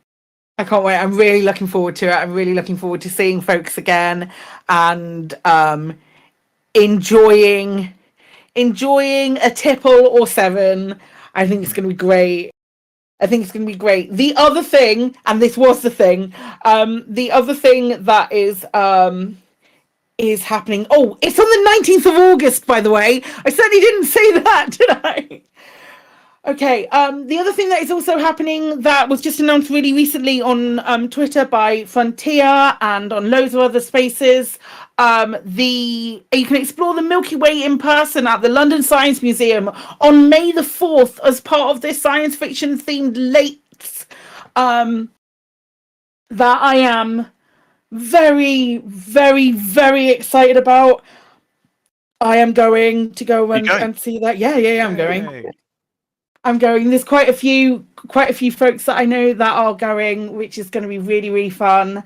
I cannot wait to go and see it. It looks like the exhibition there looks amazing at the moment. It just overall sounds very cool, doesn't it? I love the Science Museum anyway. It's a great place in just regardless of that, it's great. The last time I went to the Science Museum was when I'm going to sound like such a Frontier fangirl, but you know, if the shoe fits, was when they did the Jurassic. They had the and it was another late, and they had the Jurassic World team there, and they were doing Jurassic. They had Jurassic World, and they had all of the dinosaur exhibition. Out. There was the Science Museum. It was really fun. Oh, it might not have been the Science Museum. I think that might have been the National History. National History, more like it. Well, that was where I was. Okay, I don't think I've ever been to the Science Museum. This is very exciting. This is new things I just learned. Science Museum is very, very cool. Very, very cool. Oh, I can't wait. The exhibition looks really fun. And Katie's informing me that we've been to the Science Museum together. So I think it's around about the time that we're probably going to call it for tonight before I lose my mind. But yeah, there's going to be some of the community team there. They're bringing Elite Dangerous with them. And there's also other exhibitions there. I know Stephen Moffat's going to be there, which is quite cool. Mm-hmm. I just got, whenever I think about it, I've just got a massive grin on my face. So brilliant. I guess we're just going to have to let Joe Public have a look at Elite Dangerous and not just all. Yeah, let's not gatekeep it from everyone. We as a community are notoriously good at gatekeeping Elite Dangerous from everyone. Like the players who spent the last 8 years playing the game all standing around, and people who've never seen it before who desperately want to look at this 1-to-1 scale simulation, not being able to get anywhere near it. We need to. If we can get there, though, we do need to fly something up to Voyager, because the Joe Public won't know about that. I'll go there. We should tell them to go to Hutton Orbital because you can get. Oh, that's not nice. One-to-one scale. I think it would really drive home the point, actually, that it's a one-to-one scale. I think that's a great idea. Really good point. I've been reliably informed by my sister that we went and watched experienced the listening post together, and I remember it now clearly. Now she's mentioned it to me. So, is that the thing in the kiddies section where like one of you starts at one place and one of you's at the other, and you've got like this little these parabolic dishes that you whisper into, and you can hear each other? I think so. I think it was more of like an exhibit where there was just words and talking. I think that's it. Phew, that was close. Sorry, I just knocked over my coffee mug. I knocked over my coffee mug and I'm like, shit, is that empty or full? Panic. It's okay. So much drama in today's show. Okay, I think unless anybody has any other business, you talking about 69s, I'm going to kill you. did make me think about Elon Musk's, SpaceX's 420 for their next launch of Starship. They had a launch attempt yesterday, which was unscheduled, which they basically turned it into a wet dress rehearsal because of some faulty valve. And of course, they're doing the next one on 420 because, obviously, Elon. And that just makes me smile. Okay. Awesome. On that note, we shall move on to the shoutouts. Our sister station, Hutton Orbital Radio, broadcasts on Thursdays from 8:30 p.m. You can tune in at twitch.tv/Hutton Orbital Truckers or for just the radio at radio.forthemug.com. For the discerning commander who likes a bit of CQC action, you can check out the CQC Discord at discord.me/Elite Dangerous CQC. We're also giving shout outs to the following Elite Dangerous podcasts which have appeared over the last years or are standard regular contributors. That is the Guard Frequency, who do other space games as well, and Loose Screws. Following this, we have the latest GalnetNews Digest as provided by Commander Wotherspoon and Commander Beetlejude. Thank you to those who have chipped in on Twitch chat and our in-game commanders. I've been given a list. Amazing. William Solo, Cold, ZA, Little Bigyan, never heard of him, Halo Fanatics, Nopilius, Mart Gamo, and Sedchai. I think I did an all right job of pronouncing them. I am genuinely scared about my future. Special thanks to Commander Takoso, Jayan Trax, and Alan Stroud, who created the music used on the show. That is it for another episode of Lave Radio. If you would like to get in touch, then you can find contact links in the home/contact us menu of the of the laveradio.com website. Do let us know if you have any questions or if there's anything you'd like us to discuss in a future episode. Lave Radio is recorded live on a Tuesday evening at 8:30 p.m. and streamed out at laveradio.com/live. Thank you to Alec Turner. Thank you. Goodbye. Thanks to Ben. Thanks, Si. Morning. Excellent. Thank you to Chris Mott 4. I didn't bully you to come on the show. You're welcome, and good afternoon. Fantastic. And a special thanks to today's tech specialist, Putnik Santiago. Good night. Until next time, commanders, fly safe. And if you can't do that, fly dangerous. Mics are off.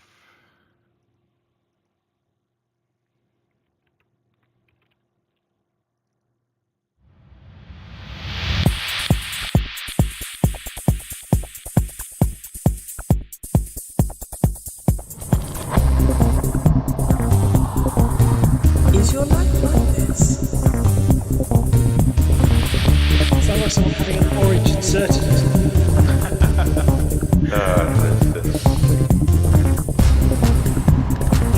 Need a safe word. Space can be done.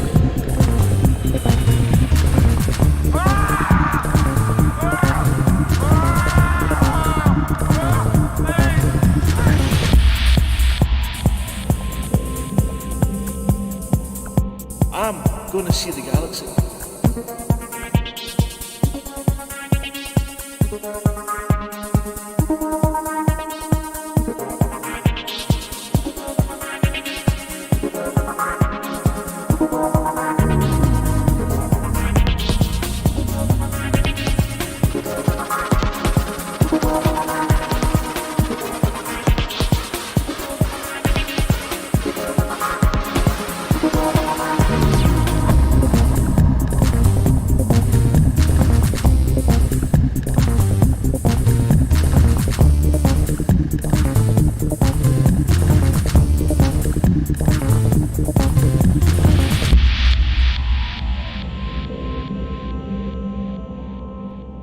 Ah, damn it. No worries, guys. Hold the fort for 2 seconds. I'll be right back.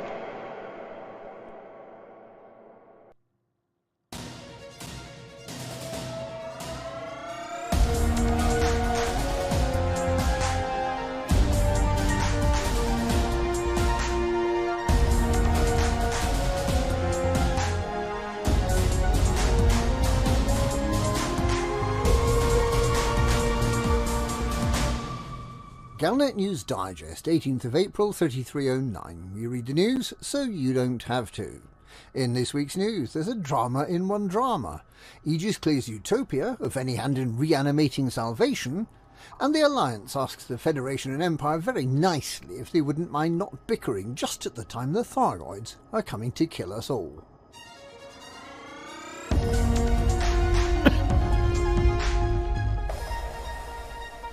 Azimuth Biotech, the dodgy company set up by Salvation for self-aggrandizement and the total destruction of the Thargoids, has, despite the destruction of 2 of its megaships and death of its founder, Dr. Caleb Wycherley, also known as Salvation, retained a small presence in the bubble.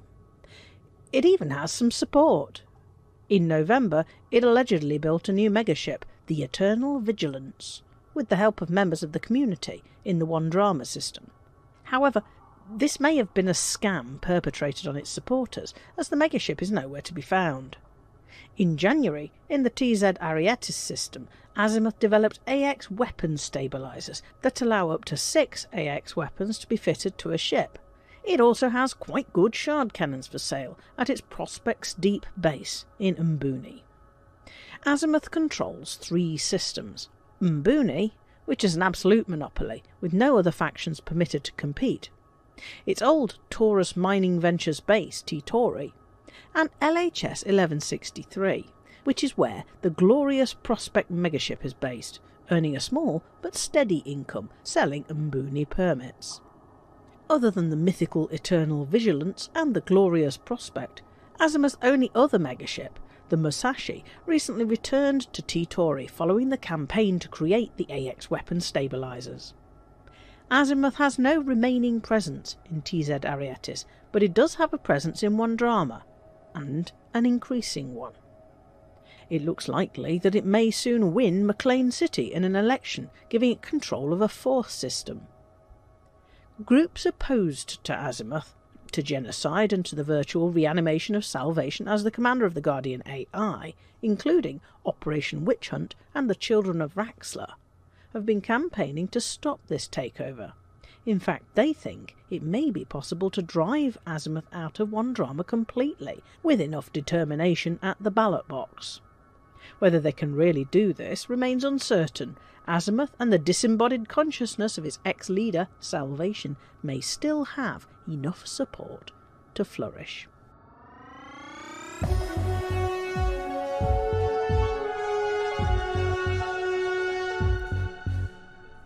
Salvation's Nemesis failsafe is nothing like Utopia's Sim archive, according to Aegis. It is much, much more terrifying.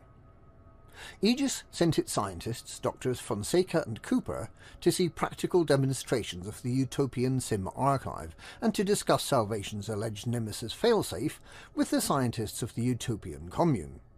They went as guests of the Commune's leader, the usually secretive Sim Guru Pranav Antal, who was keen both to learn about Salvation's technology and to demonstrate that it has nothing to do with Utopia. Dr. Fonseca explained how the Aegis delegation was shown how the Sim archive works, copying memories into a vast database so they can be relived by other people who can experience the events as originally experienced by the memory's original owner. As part of the demonstration, other members of the delegation relived Dr. Fonseca's memories of his graduation 30 years ago. The key takeaway about the Sim archive is that it does not harm the person donating the memories, and that it exists to break down the concept of self by allowing everyone in the commune to experience everyone else's version of reality. Utopia's engineers analysed the Nemesis failsafe documents that Aegis brought with them, and concluded that by contrast, Salvation's device, if used, will have destroyed the person donating memories, and it's not just memories and experiences. The Nemesis failsafe will have extracted Salvation's consciousness completely, not to share, but to go on living in some esoteric form. Unlike the SIM archive, it's based heavily on little understood Guardian technology. Salvation may live on as energy particles, but it's not clear where these energy particles might be stored, or in what form Salvation might now manifest. Could he have become part of the ancient Guardian knowledge network? Aegis is satisfied that Salvation did not make use of the SIM archive.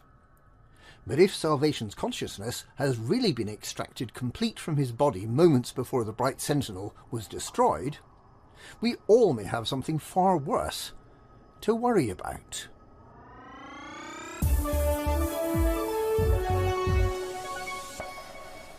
The Alliance is sending envoys to the Empire and Federation as concerns grow that last week's conflict between influential mining corporations Kane Massey and Torval Mining might reignite the embers of past superpower conflicts at the worst possible time for humanity. In her speech demanding Alliance intervention, Councillor Nakato Kane argued that if the Federation and Empire became locked into internecine conflict, the Alliance would be left trying to prop up independent systems on its own against the Thargoid invasion.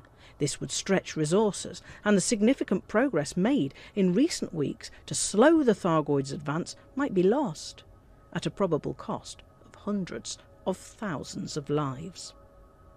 Kane suggested that the hawkish warmongers of Empire and Federation would be more useful to humanity if they worked their aggression out, fighting the Thargoids rather than each other. Acceding to Kane's request, which was backed by many independent systems, as well as garnering wide support from members of the Alliance Assembly, Prime Minister Mahan dispatched envoys from the Alliance Office of Diplomatic Relations to plead the cause for peace. It seems unlikely that the assassination of Kane Massey's CEO, which triggered the corporation's brief war with Torval Mining, had anything to do with Senator Torval or anyone else in the Empire. With the federal presidential election just 2 months away, it seems more probable that the assassination was the result of political infighting between the most influential leaders within the Federation. The Federal Intelligence Agency has yet to release its findings, following its interrogation of the suspected assassin, who was taken into custody on Thursday. And that's this week's Galnet News. Galnet News, we read the news so you don't have to.